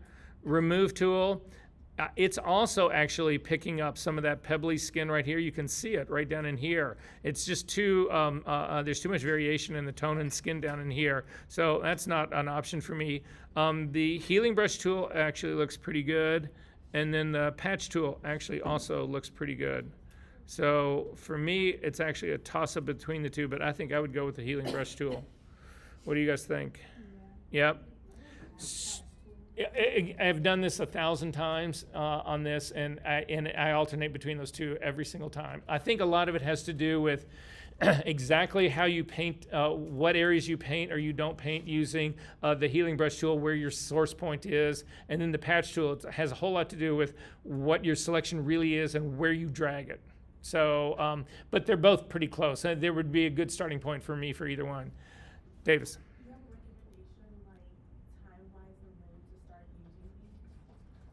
What do you mean? When do you start using these? Do you mean? I remember, like, we talked about class the other day, you were saying how when we're messing with work and starting to edit things, we should do it, like, beforehand, we make anything, like, changes, so this was before we make any alterations. So, okay, so I think we've talked about this, but if not, we should talk about it right now, because I think this is the question you're asking.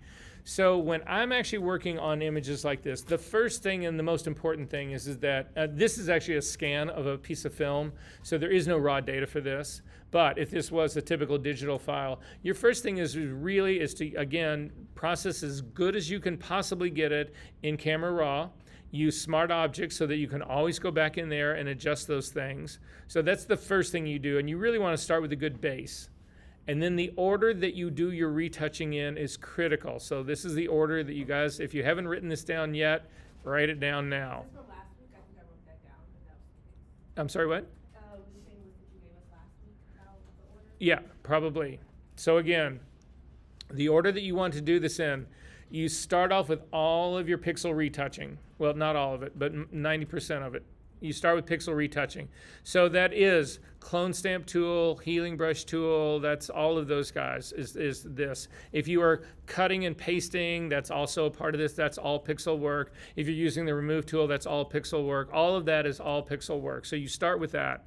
Then the next thing you go to is what is called tonal retouching. That's what I'm going to show you guys today. The thing that follows tonal retouching would be liquify. So in liquify, again, you are manipulating pixels, but you may not I'll work my way backwards once I get through this. So liquify happens after the tonal retouching, then color grading happens after that. And the reason you want to do things in this order is that so if you have to undo something, your goal is to never have to undo your retouching. That's what you want to not have to do over again. It's very easy to do liquify over again. It's very easy to do color grading again. But let's imagine you do this in the reverse order. So let's imagine you started with your color grading on top and then you did all of your retouching. Well, all of your retouching is going to have that color grading baked in it. And if you have a client or you yourself decide, oh, I don't like that color grading, I want to change it, well, that color grading is baked into all the pixel retouching that you've done, and all your tonal is based also on that color grading. So when you change the color grading, you invalidate all the pixel and all the tonal work that you've done, which can be hours. So doing it in the order that I'm suggesting you do it in, you don't have to worry about going back. Again, you're starting, the pixel stuff is at the base. And so anything that would impact it above that is not baked into that base pixel retouching. Then the tonal stuff is essentially transparent, and it impacts your image, but you can actually change that. It's not going to change necessarily the color or the shape of your image, that kind of stuff, which is where liquify comes in, is actually modifying the shape. Again, all of these things allow you to undo steps starting at the least amount of damage and working your way to the most amount of damage. So again, your pixel stuff, you do not want to have to do that again. And your tonal stuff, you certainly do not want to have to do that again. And again, if you don't know what tonal is, that's fine because we haven't gone over it, but that's what today is going to be all about. Okay, so hang on one second.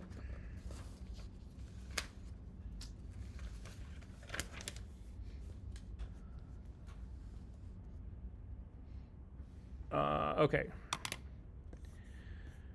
So I'm going to open a file that you guys do not have.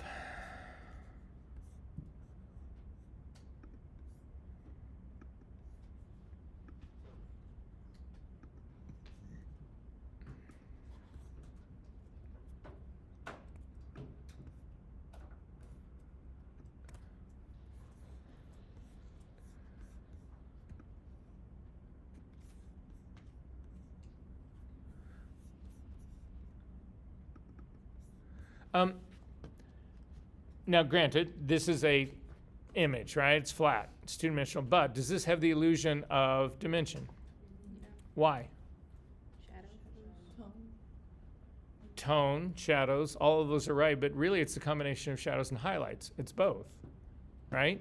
So shadows and highlights are what make this appear to have dimension, wouldn't you say? Does that have, oh, sorry, hang on. Does that have dimension? Why not? It's actually only one color. There are no shadows and there are no highlights. So if you want to take something that has essentially got dimension to it and remove that, you actually bring that into, you eliminate the highlight and the shadow. So what could we possibly want to remove the dimension from? Say what? I'll show you. Wait, before I close this up, everybody's good with this, right? You take the shadows and the highlights and you kill them. You make them the same tone. You remove the dimension. You remove that illusion of dimension. I need everybody to go to this girl's chin and zoom in to the pimple that's right there. What is that? It's something that has dimension. Is this something we want to keep or get rid of? How do you think we're going to go after it? So here, there's options here. So the first illustration that I gave you, okay, me, fashion images, 10 images, I would budget 10 minutes to do it, whatever. I would go in and just smack the shit out of this with the healing brush tool and be off and done with it. I don't care. If I'm destroying the texture of the skin, you'll never know. It's a full-length image. However, if this was a picture of Julia Roberts for L'Oreal, and it was a close-up like this, that would be a completely different story. Correct? But those two differences would also require different amounts of money, right? So the first one, it's like, yeah, that's an hour retouching job for, $500. The other, the Julia Roberts thing, they give you a month and $50,000 to retouch that. And there's a reason. So how many of this, just curious, it doesn't matter whether you're fashion, beauty, whatever, how many people were interested in learning how to really do high-end retouching of skin? It's always that way, right? So even if you're not in that camp, you can use this for so many other things. This is how you retouch the texture of brick. It's how you retouch the texture of grass. It's how you retouch the texture of asphalt or shingles, or, the list just goes on and on and on. You can use all of these same tricks. So if you have no interest in shooting people or fashion or that kind of stuff, that's fine. That's not what this class is about. So at any rate, so what we're going to do is we're actually going to try to dodge and burn this thing to get rid of it, because what again, the highest of high-end retouching does, the thing that is most sacred in all of that is the texture of the original skin. That's what we're trying to keep. Now, this is a pimple. That is that's an anomaly that happens, this week and not next week, or didn't happen the week before, that kind of stuff, whatever. So I have no qualms about taking this thing out. There's nothing authentic about this, but it keeps the integrity of the skin, of the texture of her skin. And that's the goal in all of this. I do not want to give this person plastic skin. I want to keep the real texture of the skin. But there's serious problems in here that I need to fix. The cigarette burn was the first one. We've already gotten that one taken care of. So at this point, I would save your work. I would go up to the file menu and come down and do a save as and put it somewhere, because again, this is your homework, so you might as well start saving it now. Okay, so how do we really dodge and burn this? You do not use the dodge and burning tools that are in Photoshop. They can possibly work, but I have more control if I go about this a different way. So how do you guys, again, now that you all know how to typically dodge and burn using repeated processings of your raw data, before you learned all of that, how do you dodge and burn? I would make a layer mask Mm-hmm. and change it to, I think it was overlay. Okay. 50% gray, and then paint with black and white with a soft brush. Okay, and all of that is exactly, that part is exactly true, and it's a variation of what we're gonna do right here. So again, in this case, an overlay blending mode of we're gonna actually set it to the layer, not to the brush, but using that is more aggressive than a soft light layer. So we're gonna actually use the soft light layer. So that's what most people do for dodging and burning.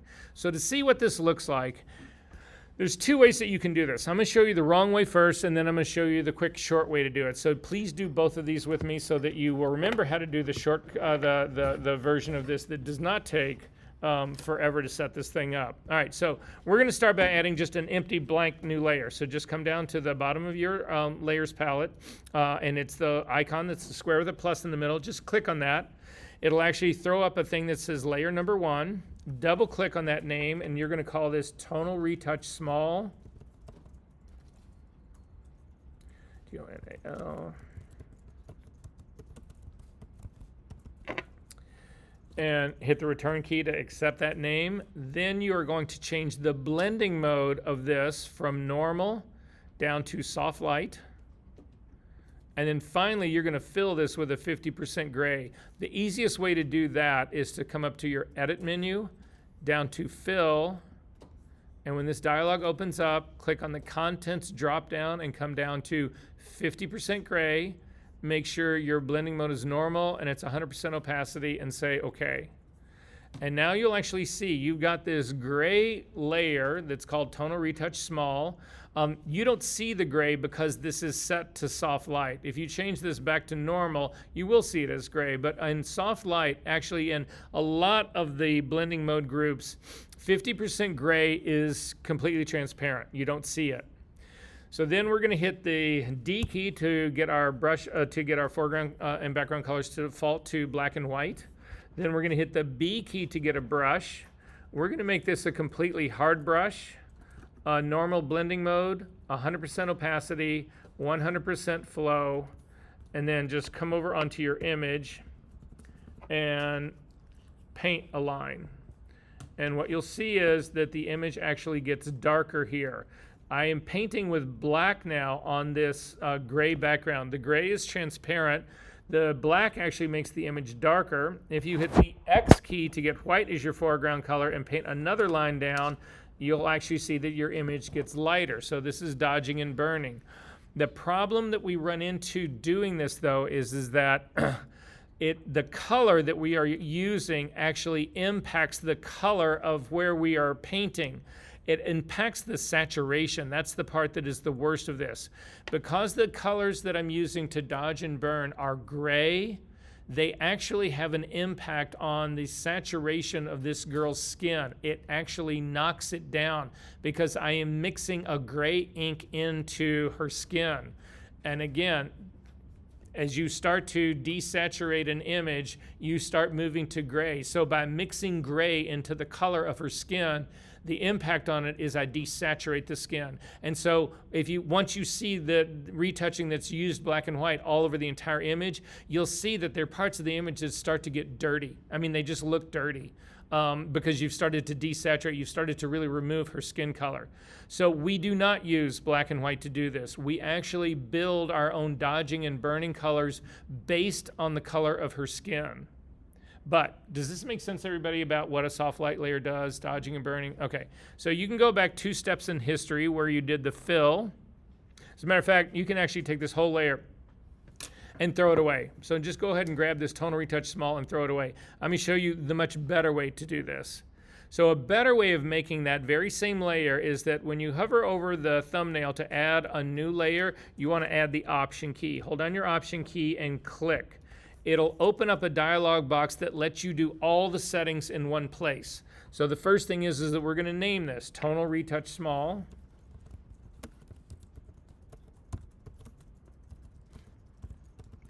Then we're going to click on the drop-down menu and change the blending mode to Soft Light. And then we're going to use the check marks right next to it where it says fill with neutral color. That is a 50% gray. Click OK and then hit OK. And it makes the layer for you all in one fell swoop. Now we need a second version of this layer. So hit Command J just to make a copy of it. Double click on the naming and change small copy to large.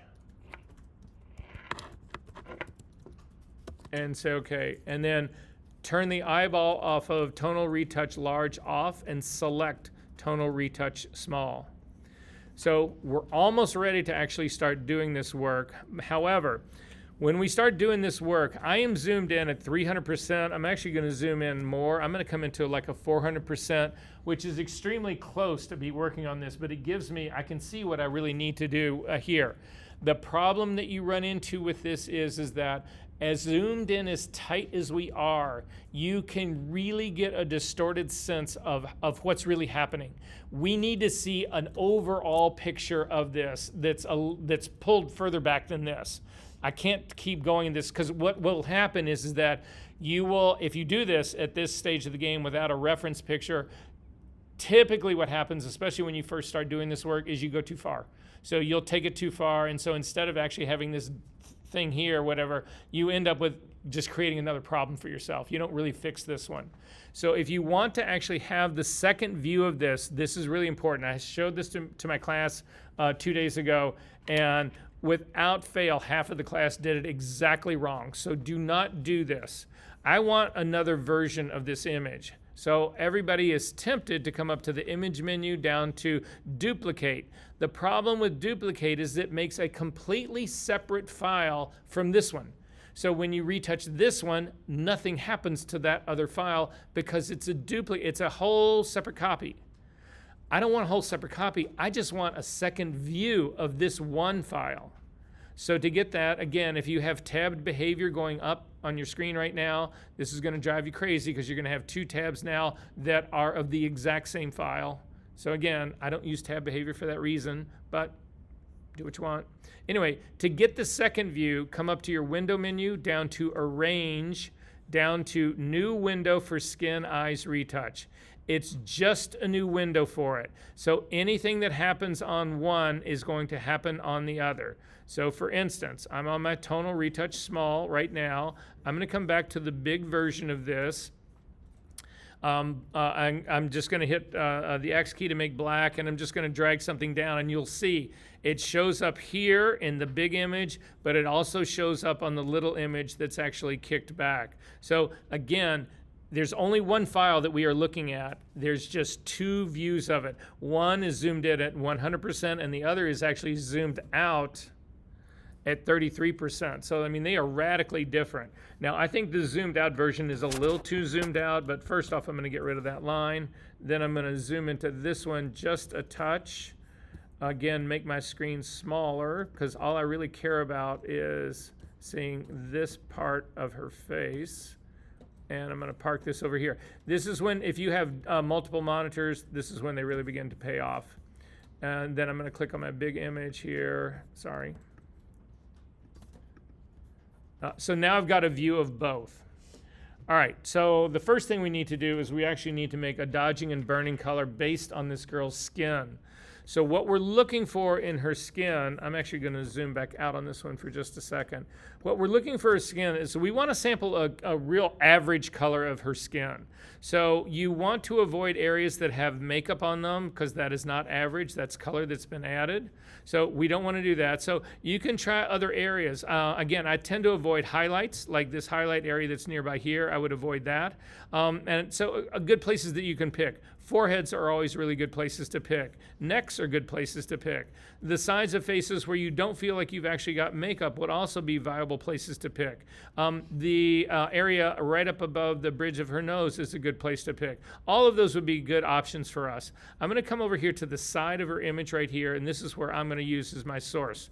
So to do this, we've got to make both dodging and burning. So I want you to click on your foreground color picker first, and it will actually open up the color picker. And then you want to come over and you want to sample again a size of her area of her skin that you would consider to be neutral skin. No make, not there's can't be is no makeup, but certainly not the stuff that they're contouring that they're using on her cheeks and that sort of stuff. So I'm going to just click right here.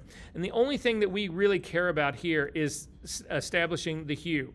So you'll see that, again, in our color picker, we have HSB at the top. That's one description of color.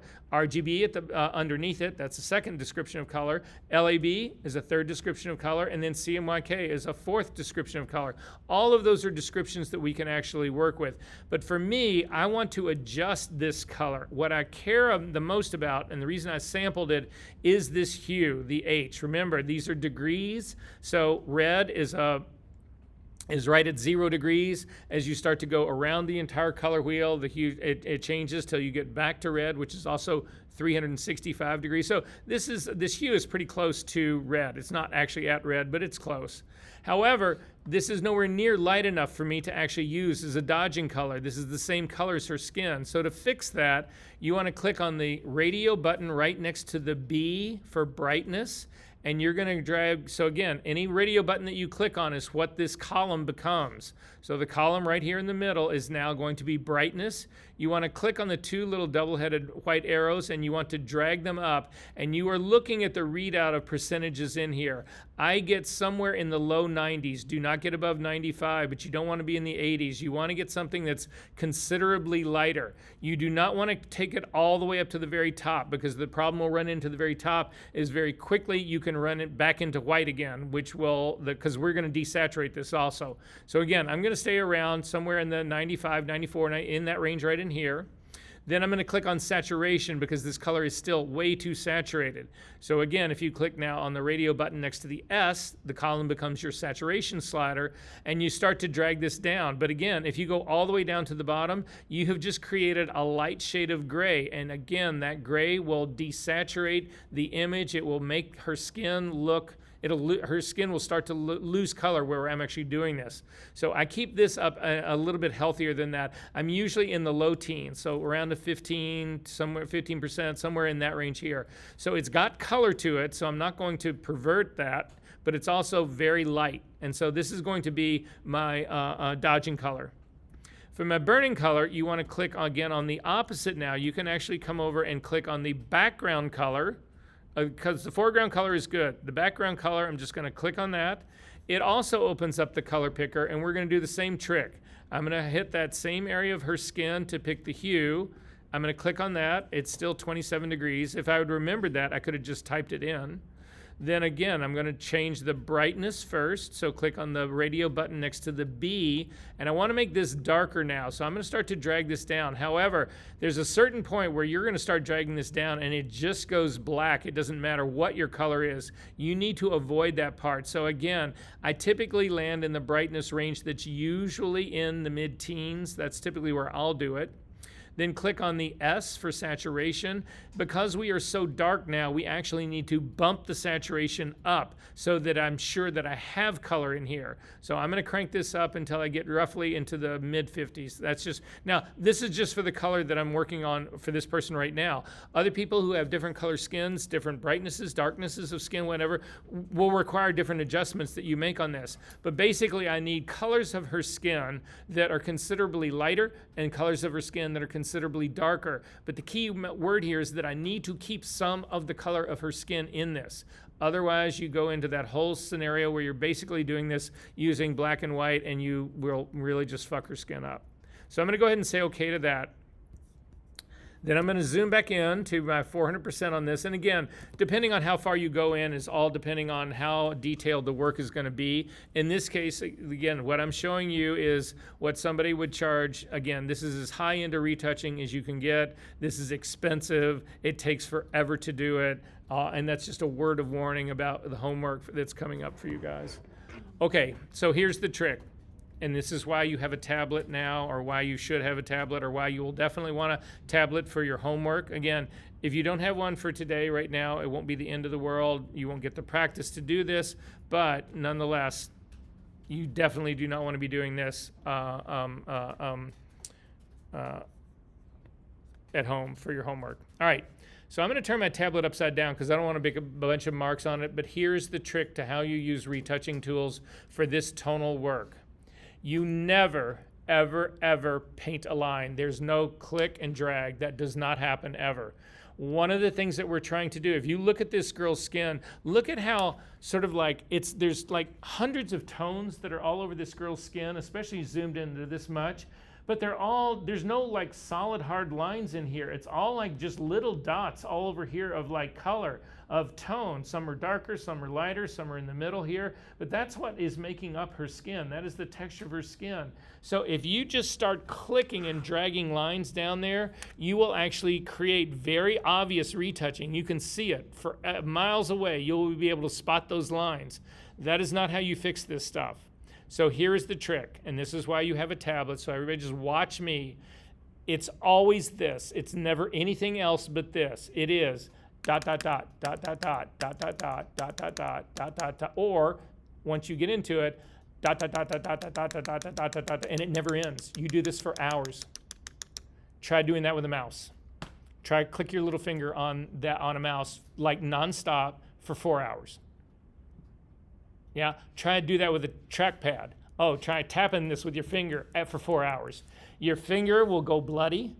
It will cramp up. It will be bruised for days. You won't be able to eat. You'll starve to death and die, and I will be responsible for your death. And I don't want to carry that weight around. So, ... nonstop dotting.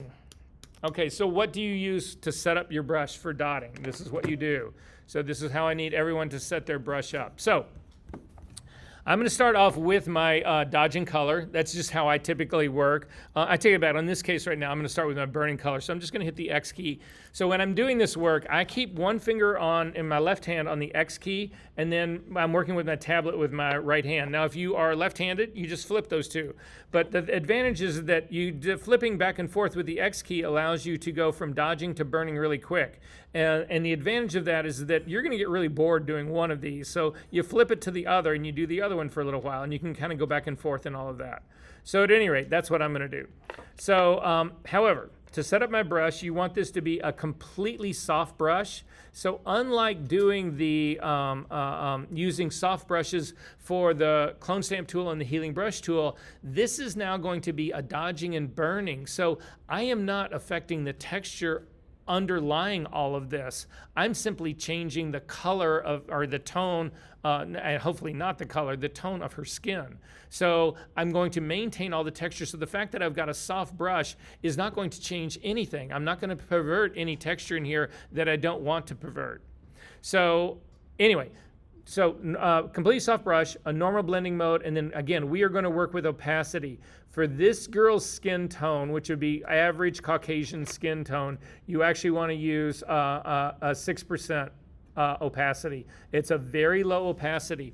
When we start doing other areas on this girl's skin, we're actually going to drop this opacity down to like a 1 or a 2%. It's incredibly low, but that's what we want.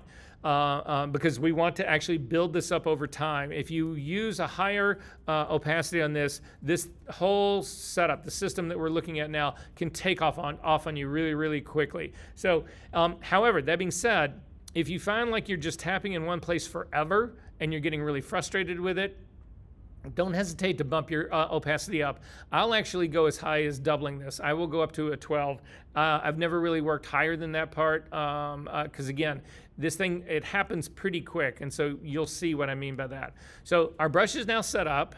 Again, I've got my burning color is set up in the middle because I'm going to go after the center part of this. So I just want everybody to watch me do this. Don't do this yet. Just watch, and I'm going to walk you through it. It won't take that long. Again, I've got a pulled back view of this right now. I've got my two views of this. So my brush is a little bit too big because I'm going to go after the white part of that's right in the very middle right here.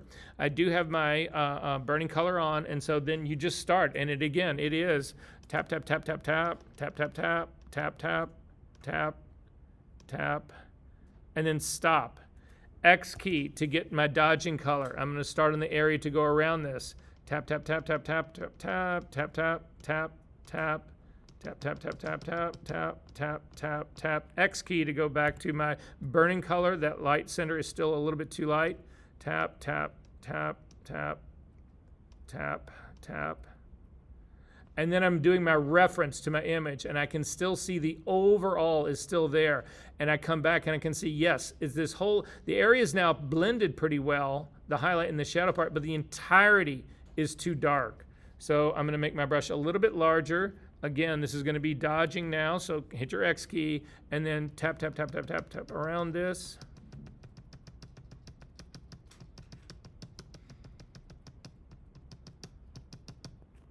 Smaller brush for just a second, X key, hit that center again. You can't see it anywhere more on the one that's pulled back. You cannot see it here either. To use your eyeball to turn this thing on and off, and that is exactly what we have done. This is how you do tonal retouching. If we zoom in, I'll actually just take this one, I'll zoom back out a little bit. So that's what we did. Pimples gone, without screwing up any of the texture of her skin. That is all still entirely intact. So I need everybody to remove the pimple on the bottom of this girl's face.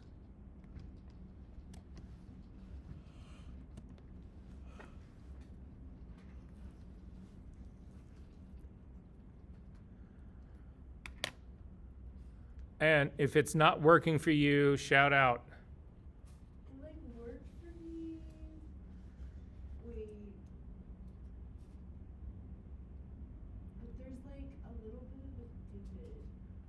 There's a divot? Well, it looks like a divot. What does that mean? Is it darker or lighter? Then you need to make it lighter.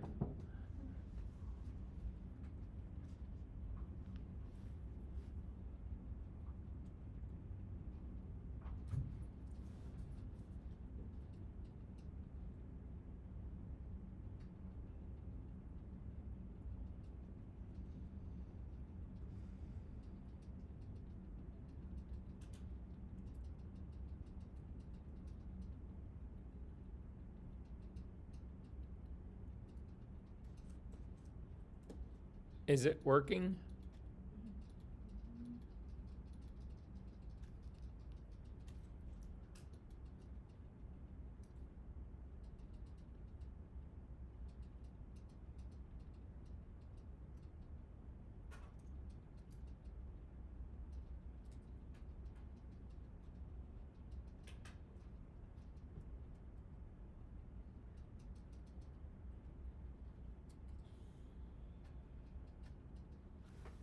All right.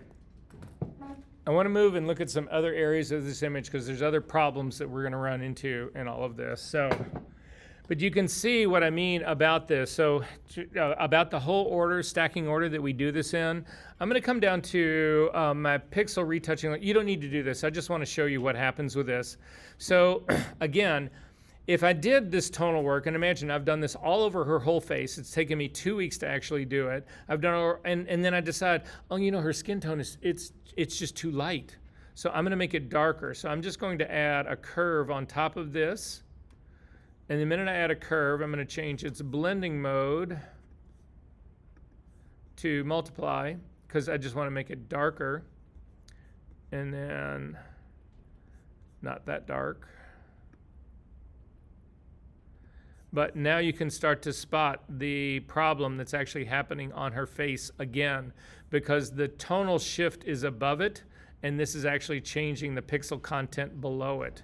So again, if you change your the pixel image in terms of how it's processed, not in terms of what's on it, like the cigarette burn isn't going to cause me any problem, the fact that I've removed it on here. But again, if the tonal retouching was underneath this, what you'll see is the retouching is now underneath this. In order for me to actually use to do it in this stacking order, I would have to turn off this pixel layer. I would throw this guy away, and then I would actually have to make a new layer of this together. Again, I would merge these two together, which bakes my tonal retouching in. So I would hit Command, Option, Shift, and the letter E, which gives me this version now.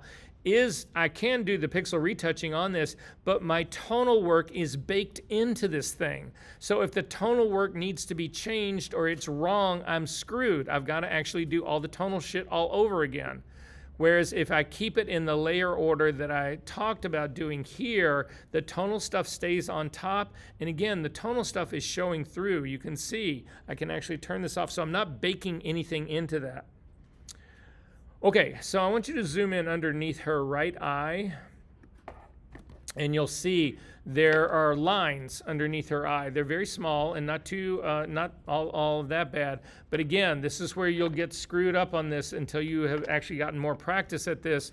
Your temptation is going to be to drag along these lines, to paint along these lines. You do not do that. And believe me, I can go in and look at your tonal retouching layers, and I can spot people who paint this shit a mile away. Number one, the retouching looks shitty. And number two, it's these perfectly straight lines that they're actually doing. You want to do this with taps. So again, I need to dodge this stuff out because these are dark in here. So I'm gonna hit the X key to get my dodge.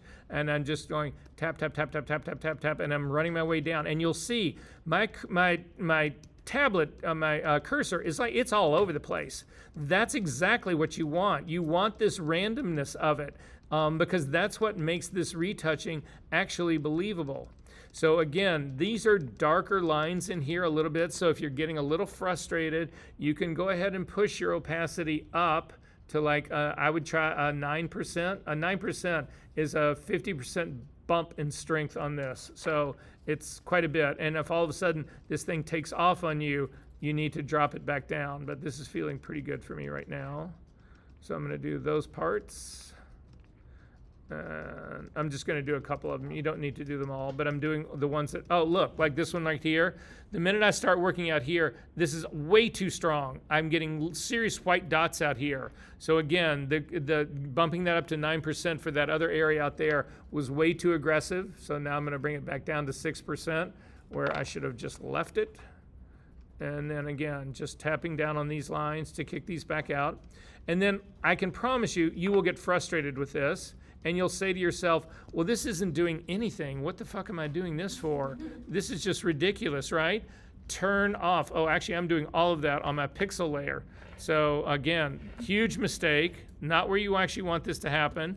So I'm going to go back to the very beginning when I did all of my brush work and start at the very beginning here and see if I got any of the pimple back. Probably not. Yeah, no. So again, probably stuff that is actually, oh, so this is an interesting point. So I've done all of this work. I'm actually going to change it. I'm going to come all the way back down and change this. I've done all this work, but it's on the wrong layer. So look at my screen here really quickly, everybody, really fast. I did all of that tapping on my pixel layer. How do I fix this?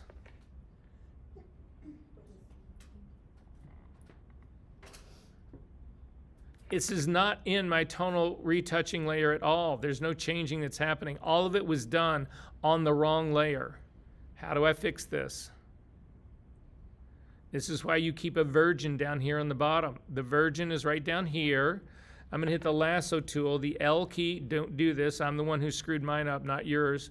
I'm going to select this whole big area that I know will encompass everything that we just did, that I just did. Command J jumps that to its own layer. Take this new layer and drag it up above the one. You can see the lines have all come back now. Command E merges it down. That's how you fix that problem. Then you go to your retouching layer and you do it in the correct spot on your retouching layer. The B key, again, 6%, and you start tapping again.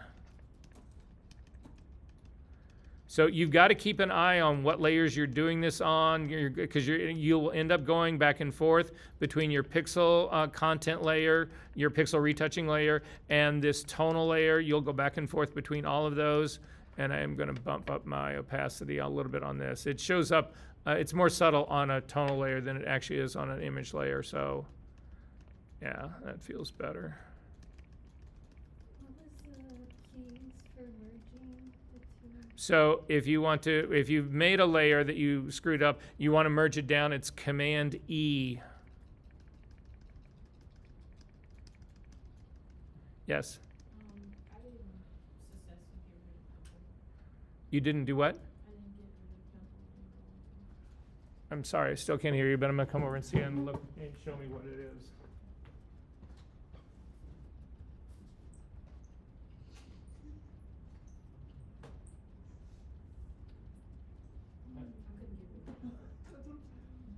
So you're working on this layer right here. So turn the eyeball of that layer on and off. Turn it on and off. Yeah, so you're getting a much larger brush, too big. So zoom in tighter on this. Ah, good. And then, yep, V key. Go back to, again, 9's too high, go back to 6. Check the edge of your brush, make sure it's completely soft. It is. There again. Normal blending mode, flow all the way up.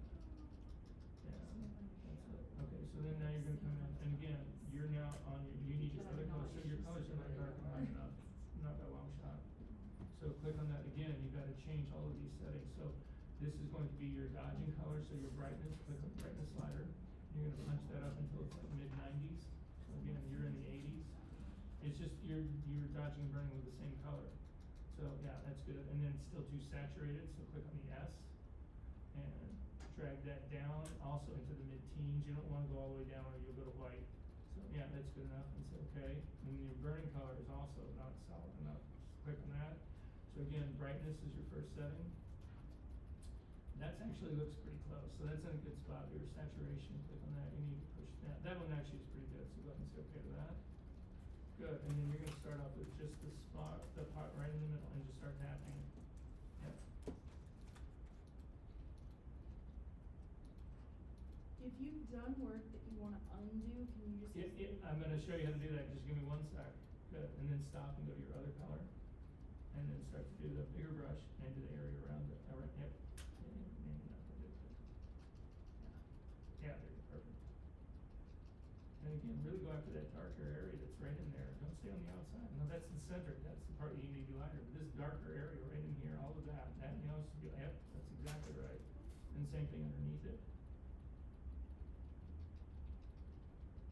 Right, and then X key again and hit in that center spot a little harder. Yeah, keep moving around. Don't stay in one spot. Yeah. X key again, you still got stuff around the border that you still need to hit, especially on the top part.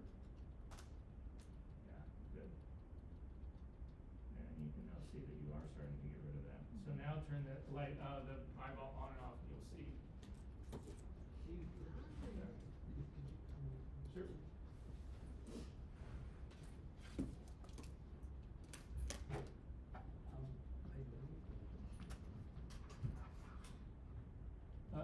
Well, we need to see it. You can't even see what you're, oh, you're working on the eye up here? Yeah. On that area? Okay, so then turn the eyeball on and off again. Oh, it's definitely doing something. Hold on. Yeah, hold on your option key and just click on that eyeball. Good. You can see you are definitely putting something down, but they need to be much closer together. So don't move so far around, but because you're really trying to hit that line and go down. But that's exactly what it should look like. Yeah.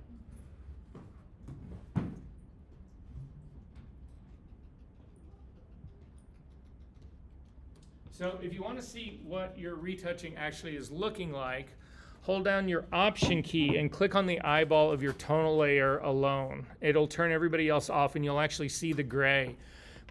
And you can see the difference in this line right here. Take a look at my screen really quickly.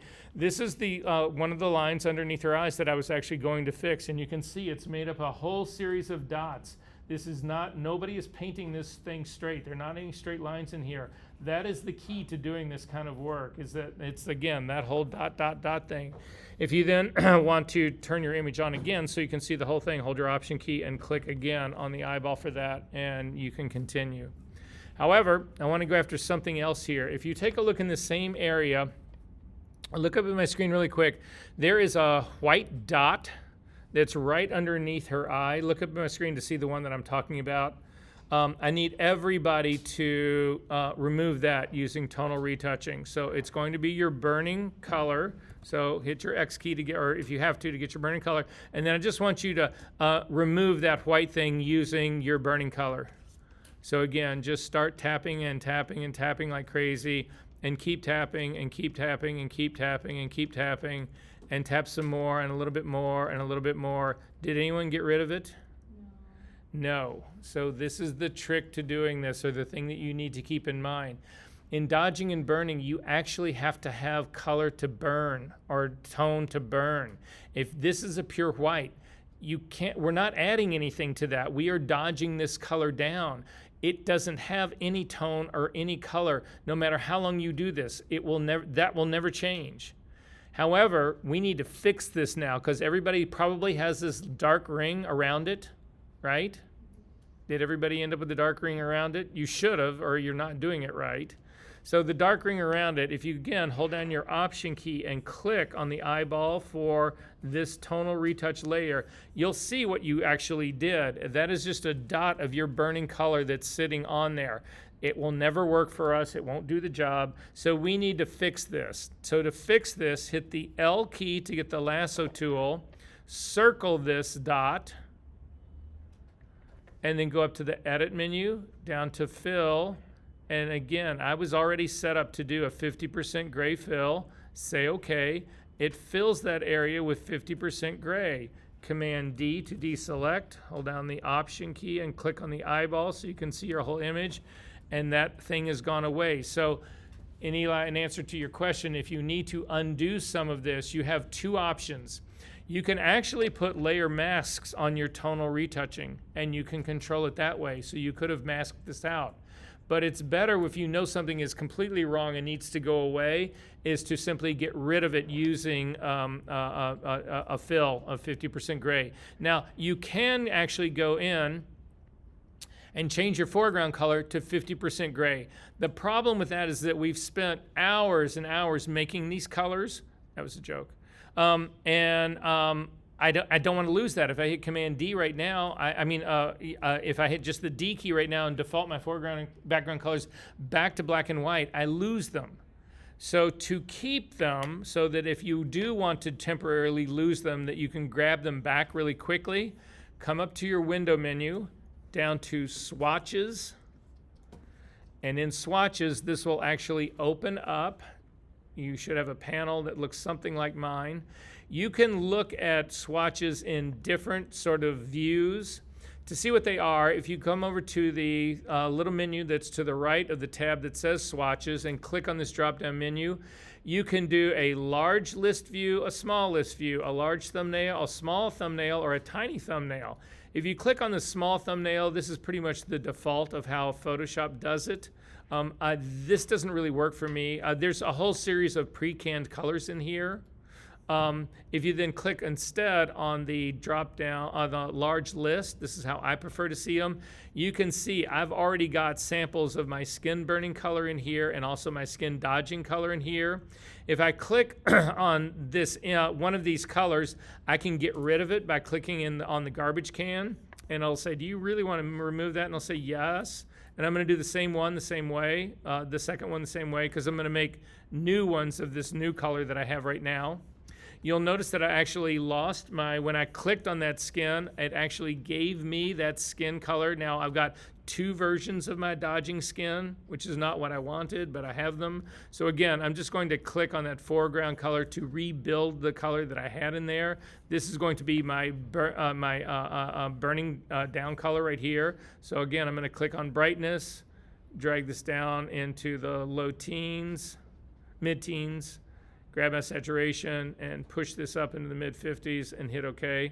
So now if you want to add your swatches, you start with the foreground color. So my foreground color is my burning color for this. So you come over to your swatches menu, and at the bottom, that square with the little plus in the middle, click on it, and it'll say, what do you want to call this? And we're going to call this skin burning.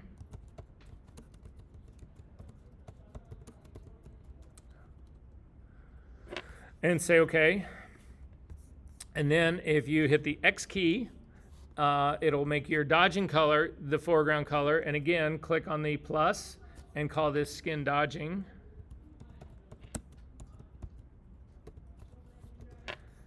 And say OK. So for me, I don't really do this a lot because I typically custom make my colors for the skin tones that I'm working on. So, but this is an easy way to actually save these things. So now if you wanted to fix something by painting large areas of middle gray, you can click on your foreground color. The easiest way to get a middle gray is to take your saturation slider and zero it out. And then it doesn't matter what your hue is at all. It can be anything. And then your brightness slider goes to 50%. It's the only way to get a real true 50% here than actually the fill trick that I showed you. So that would be a way to actually get it. And then anywhere you paint will remove your retouching. So I'm going to cancel out of that because I don't want to do that. I'm also going to close up my swatches because I don't care about those. A couple other things I want to talk about really quickly because we need to talk about how to fix that white dot. But before we talk about that, I also want to talk, I want you to hold down your Option key, click on the eyeball. You can actually see your retouching now because we are on a gray field. You can actually do this very same work on a transparent layer, but you will never see it. It'll do what it's supposed to do, but if you have to go in and fix something, it's a nightmare to try to find it. This is not a nightmare to try to find. If I zip back out, I can actually find the area that fixed the pimple right here.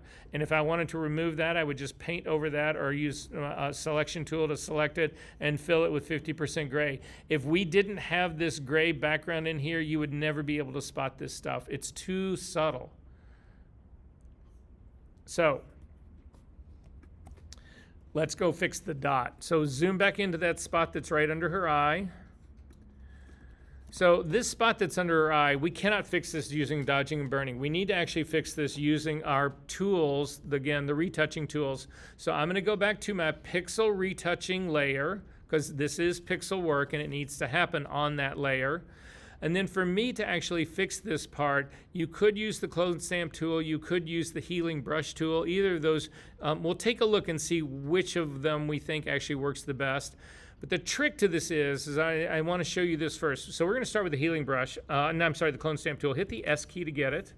And we're going to make this a really relatively hard brush. So I'm going to bring this up around the 85, 86, somewhere with the high 80s up to actually 90 in here. I want a really hard edge on this to control where it actually happens. But I want to show you something about this brush as well. I'm going to make it much smaller, and I'm going to do this work that's right up next to, that's really right on her eye, where you've got the catch light on the pupil of her eye. This is where I want to explain how blending modes can actually help us in this area right in here. So I am going to sample this area of her black, our black pupil of her eye. So that's where I'm going to set my source point. Option, click to set it. And then I'm going to come up and I'm going to actually just paint around here. And you can see that it does paint around it. It covers the white part of her eye, but it's also continuing to work its way down. It's like covering everything. And then I start to pick up part of her eye, of the lighter shades as I start to move down further in here. So that's when you have a normal blending mode. If you hit Command Z to undo that, we're going to change the blending mode now from normal down to darken, and we're going to do this exact same thing. But now as you start to move around this, it will only go so far as to actually darken this stuff. It will never get to a point where it makes things lighter. So you can continue your brush down here into the bottom part of her eye where her eye is blue, where you really have the color of her eye. It's not cloning anything into the pupil of her eye, because the area down here is actually lighter. The area that we're working on, the pupil here, is actually darker. So if you set this blend mode to function this way, it can only make things darker than your source point. And in this case it was here, but it isn't down here. So I'm going to hit Command Z to undo that part. If we go to lighten, so again, change your blending mode to lighten, and now go over the catch light in the eye, and you'll see nothing happens here because you are telling this you only want to change things that are actually lighter than this area that we're working on. Well, that area we're working on is white. There's nothing lighter than that, so you're not doing anything to it. So we are going to use this to fix this white spot on her face. So that's right underneath her eyes. So I'm going to come down here, and I'm actually going to hold down my my Option key. You need to think about when you're selecting what your source point really is, and this is the trick. In this case, what I'm trying to do is make this white dot darker. My problem is light, so I'm trying to make it darker. You want to do the least amount of change you can possibly do to have that work. You don't want to make it any stronger than it absolutely has to be. So when you're looking for a source point, I'm looking for light skin, which is like this area right up in here that's lighter. I would not use dark skin down here, which in this area down here is darker.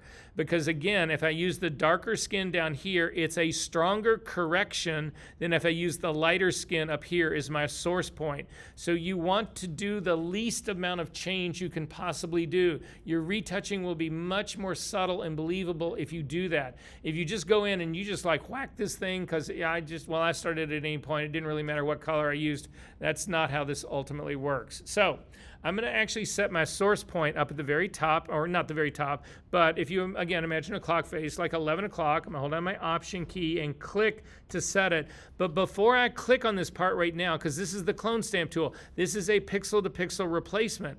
It will actually not just change the little white dot, it will also impact the area that's around it. It will change everything, because if I've got a normal blending mode here. So if I've got this set to normal, it will actually then it will fix the white dot, but it will also change the area around it. I don't want to do that. I just want to fix the white dot. So in this case, I'm going to set the blending mode of my clone stamp tool to darken only. Now it will only fix, and then just click right on the dot right there. You won't see anything else in this. And it's still, you can see there's still a little bit of highlight in there, which matches the skin tone that's all around this.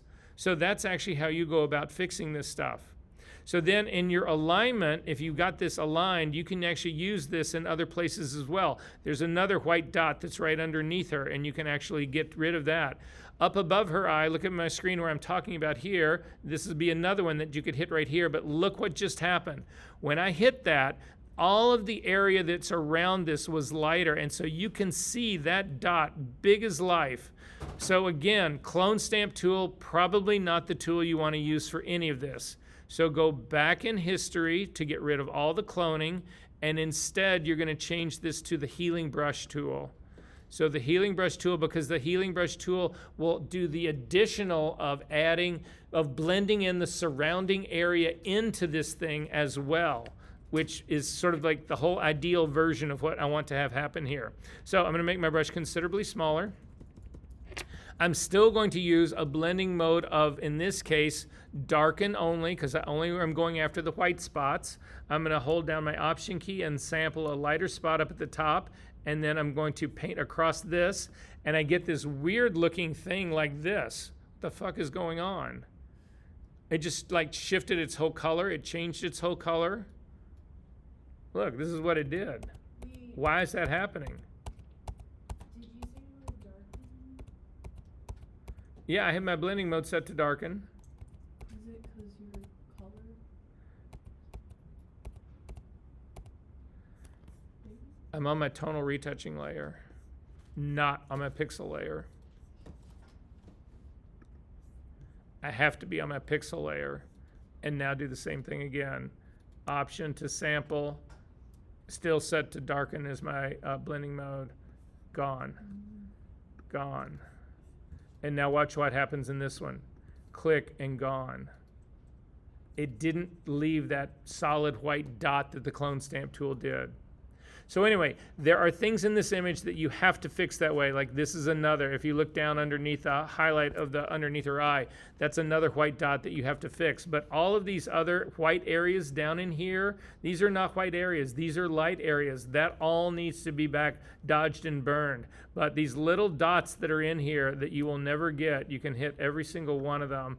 If you're off, like I was off on one right here because it's sampling something that is actually lighter than this thing is. So again, you a lot of times have to resample again, but you can go through these guys and kill those, and these three that are right here. And then again, there's several more. There's this one right here, and that one right here, and that. It's these little dots, but not these white areas. Those are not. There's another one that's right here. But then I want everybody to look up here at the corner of her eye. I've had people do this every single time. You see all those little white dots that are right here in the corner of her eye? If you get rid of those, you will kill the girl. This is how you make people look dead. Those little highlights, those catch lights that are in the corner of her eyes show that her eyes are moist. There's water, there's tears in there. If you remove those, her eyes are completely dry and she will look dead. I promise you this. So don't do that. Those things stay. As do a lot of this, like this highlight that's running along the top of her eye. That's a natural thing. That is a spectral highlight that's coming from the moisture that is around her eyes. You don't want to kill those things. You might kill this one dot that's right here, and you might kill this one that's right here, but I wouldn't touch any of these. And I also wouldn't touch all of this stuff that's here in the middle. I would probably go after that one and maybe that one, but that is all I would do up here, possibly this one. The rest of this, possibly that one and possibly that one, but the rest of this, I would leave this as it is. We don't want to remove all of this. Is this making sense to everyone? What's going on here? I have a quick question. Shoot.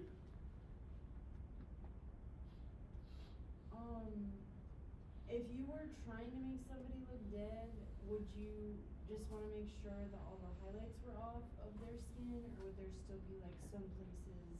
The more highlighting that you remove, but again, at a certain point, it becomes like freak show, because it's a great segue into this. I need everybody to zoom back out and take a look at the whole face, right?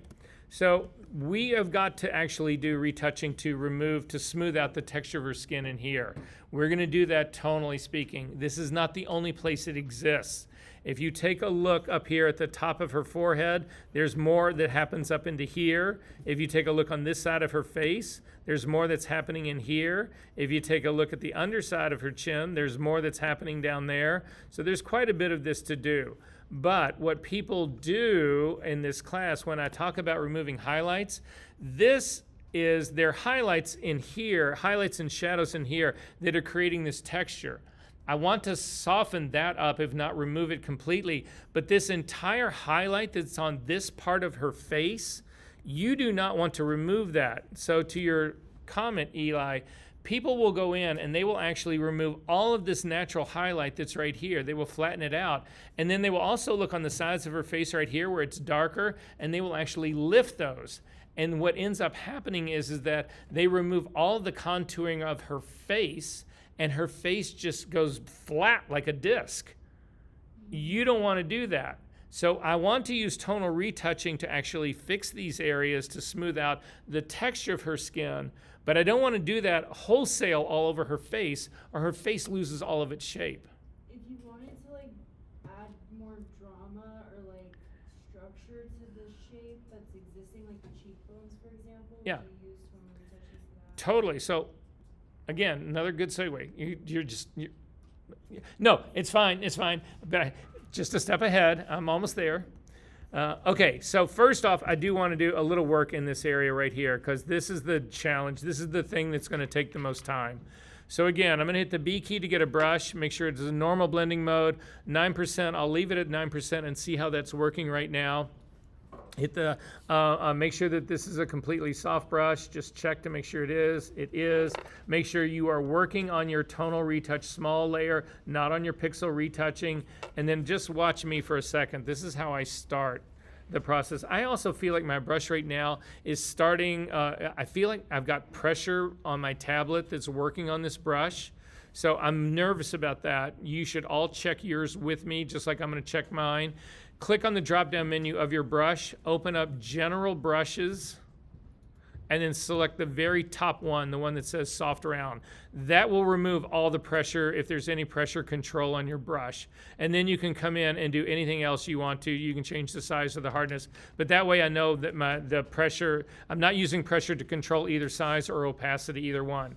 So then this is how I start. I typically will start with the lightning part of this. So I'm just going to, again, I've got my dodging color. I've got my hand on the X key. So I'm just going to start tapping, and you need to move quickly. Tap, tap, tap. Don't stay in any one area trying to get it perfect. You will overdo it. So I'm just tapping along here, and you can see my brush is going all over the place. That's actually what you want, and just keep it moving around. Work in a bigger area. Don't stay in one area too long. It will not serve you well. Hit the X key to then start to doing a little burning in there as well. And so what I'm doing in here, and this is a mistake that a lot of people make, a lot of people feel like, well, I'm either going to take all the light areas in here and make it as dark as the dark ones, or I'm going to take the dark area and make it as light as the light ones. And that never works. What you're trying to do, you have to realize that this is highlights and shadows. You've got to lift the shadows and you've got to push down the highlights. If you hold down your Option key and you click on the tonal retouching, you'll see I'm mixing good amounts of darkening and good amounts of lightening, and I've just started on this.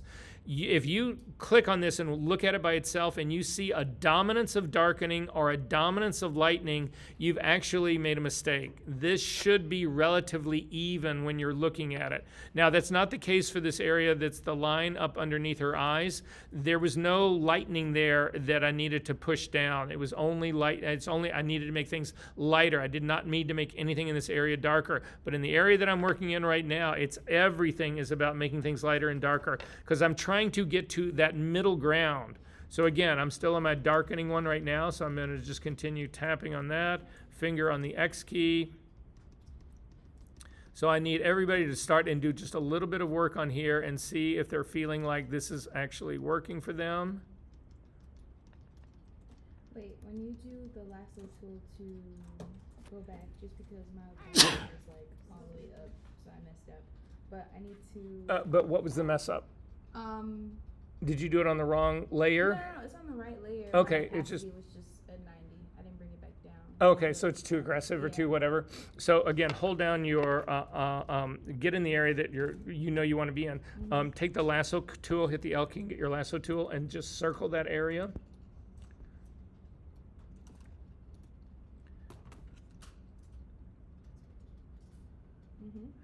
And then hold down your Option key and click on the eyeball just to see what it is you've circled. And then you're going to go up to the fill menu. I'm sorry, the edit menu, down to fill. And then in your drop-down menu, your fill, pick 50% gray, normal blending mode, 100% opacity, and say OK. And it will, it'll remove it. Okay, so I'm still working on this layer. Can I ask you a clarification question? Sure. So for the white dots around the eye, you're on the pixel retouch layer on darken? Yes. And then did you change it back to normal when you were done? You could. Because the pimple, like the cigarette burn, when I put it on darken, Oh, no, you wouldn't. You don't want to use blending modes for that. That's actually, you want that to be normal because you're doing both. Oh, so you want the blending mode to be for the brush, not the layer. Exactly. Okay. Yeah.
All right, so I've done a relatively large area, not a large area, the center part of her skin right here.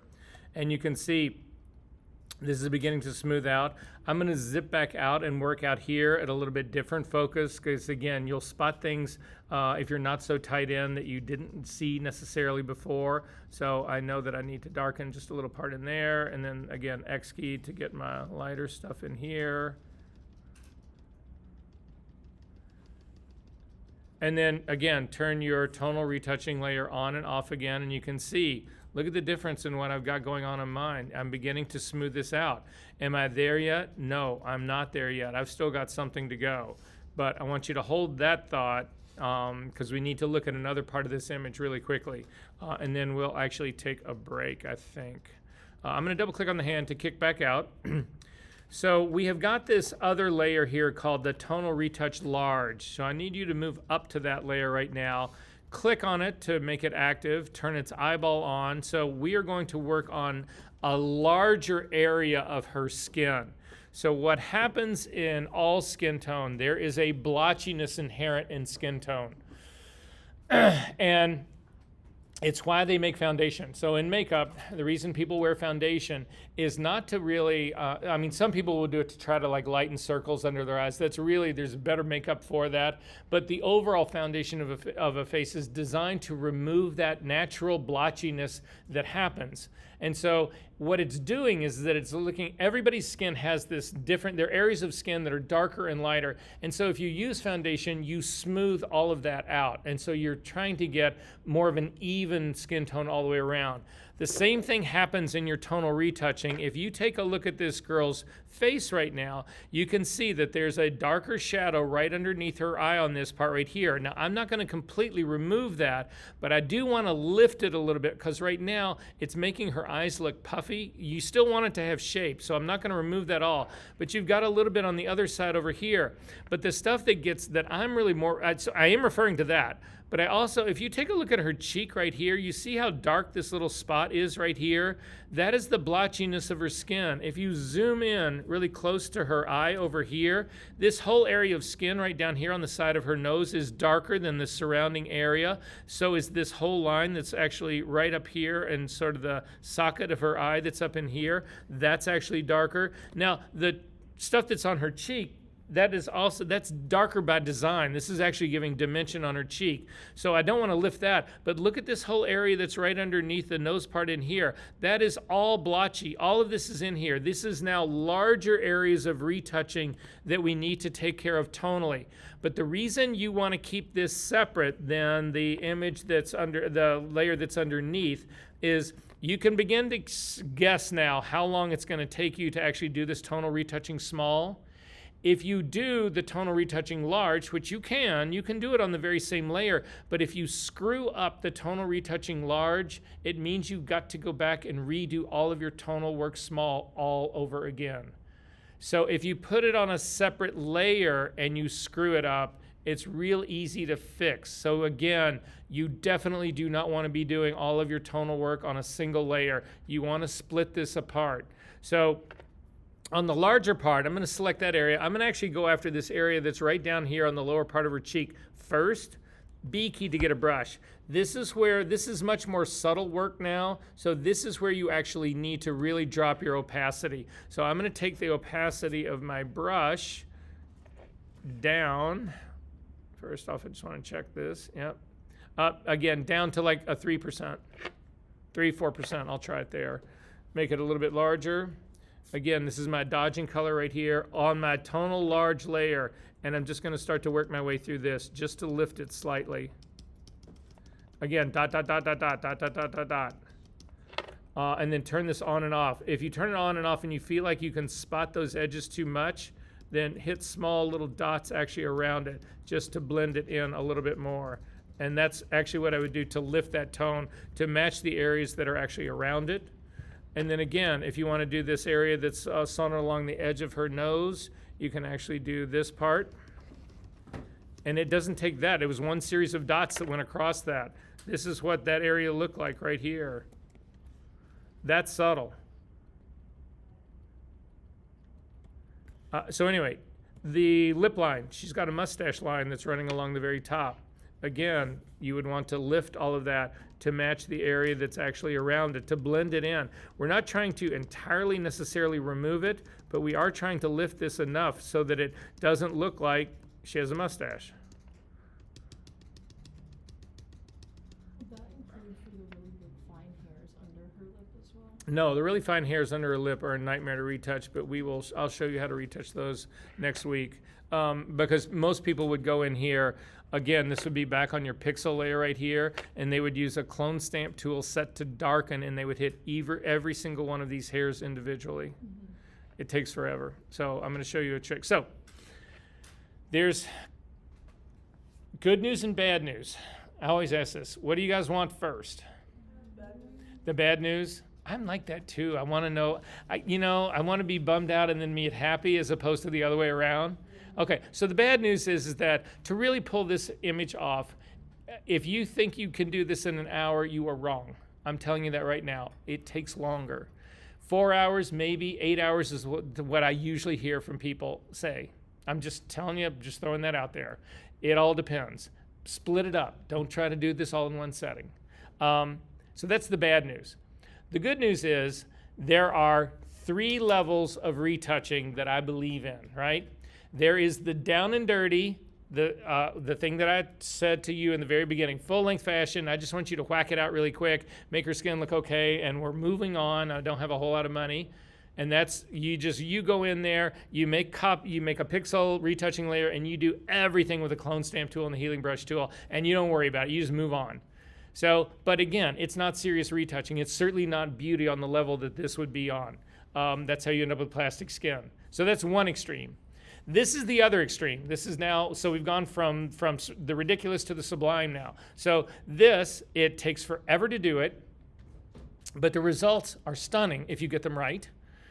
So those are the 2 extremes. There's actually a sweet spot in the middle, and that is what we're going to get into next week. So I'm showing you all the variation of ranges of stuff that you could do. I don't spend a lot of time doing the really cheap down and dirty version of that because, to be honest with you, the middle ground that I'm going to show you guys next week is usually my go-to. It's a combination of frequency separation and tonal retouching. That's how I do all of my work, whether it's really small, little full-length faces or beauty on this scale like this.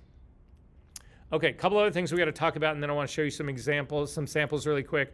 But I think we should take a quick 10-minute break right now, and we'll come back and finish strong. So it's 4:06, be back at 16 after. Make it a hard 10. And do this last part. So again, close up your image. Did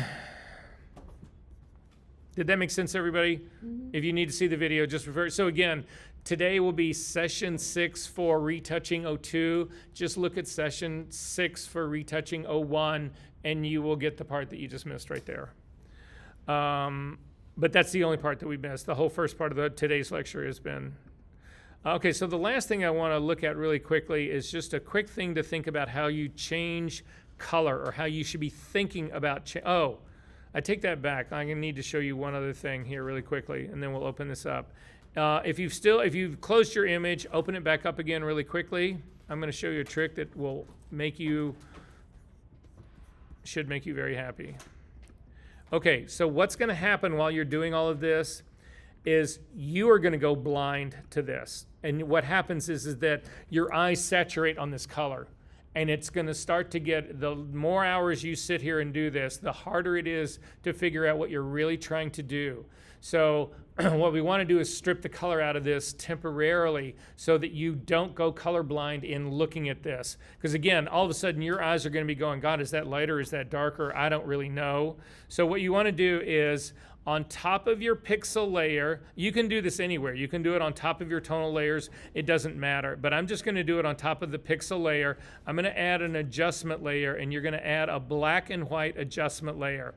And this strips the color out of your image, but you can still see areas that you need to dodge and burn. And so we are still on our tonal retouching layer, still going to be using our dodging and color and burning colors that are based on her skin color. So you're just going to do the same thing, but this black and white layer will give your eyes relief from the color. And so in this case now, you can see it's just tones of gray. And some people feel like this is actually easier to retouch and see in this way. So it's just a good trick. Most of the retouchers I know will do this because again, you can really go crazy. It makes it easier almost to see. So you can see all the very obvious areas that are darker that need to be lightened. And again, you can still see it here. It just makes it a little bit more obvious. But again, stripping the color out will be easier on your eyes, and you can do this for a longer period. So just a quick note there. And then I'm going to save the skin touching color by numbers till next week. Are there any questions about any of this? Okie dokie. I will see you guys next week.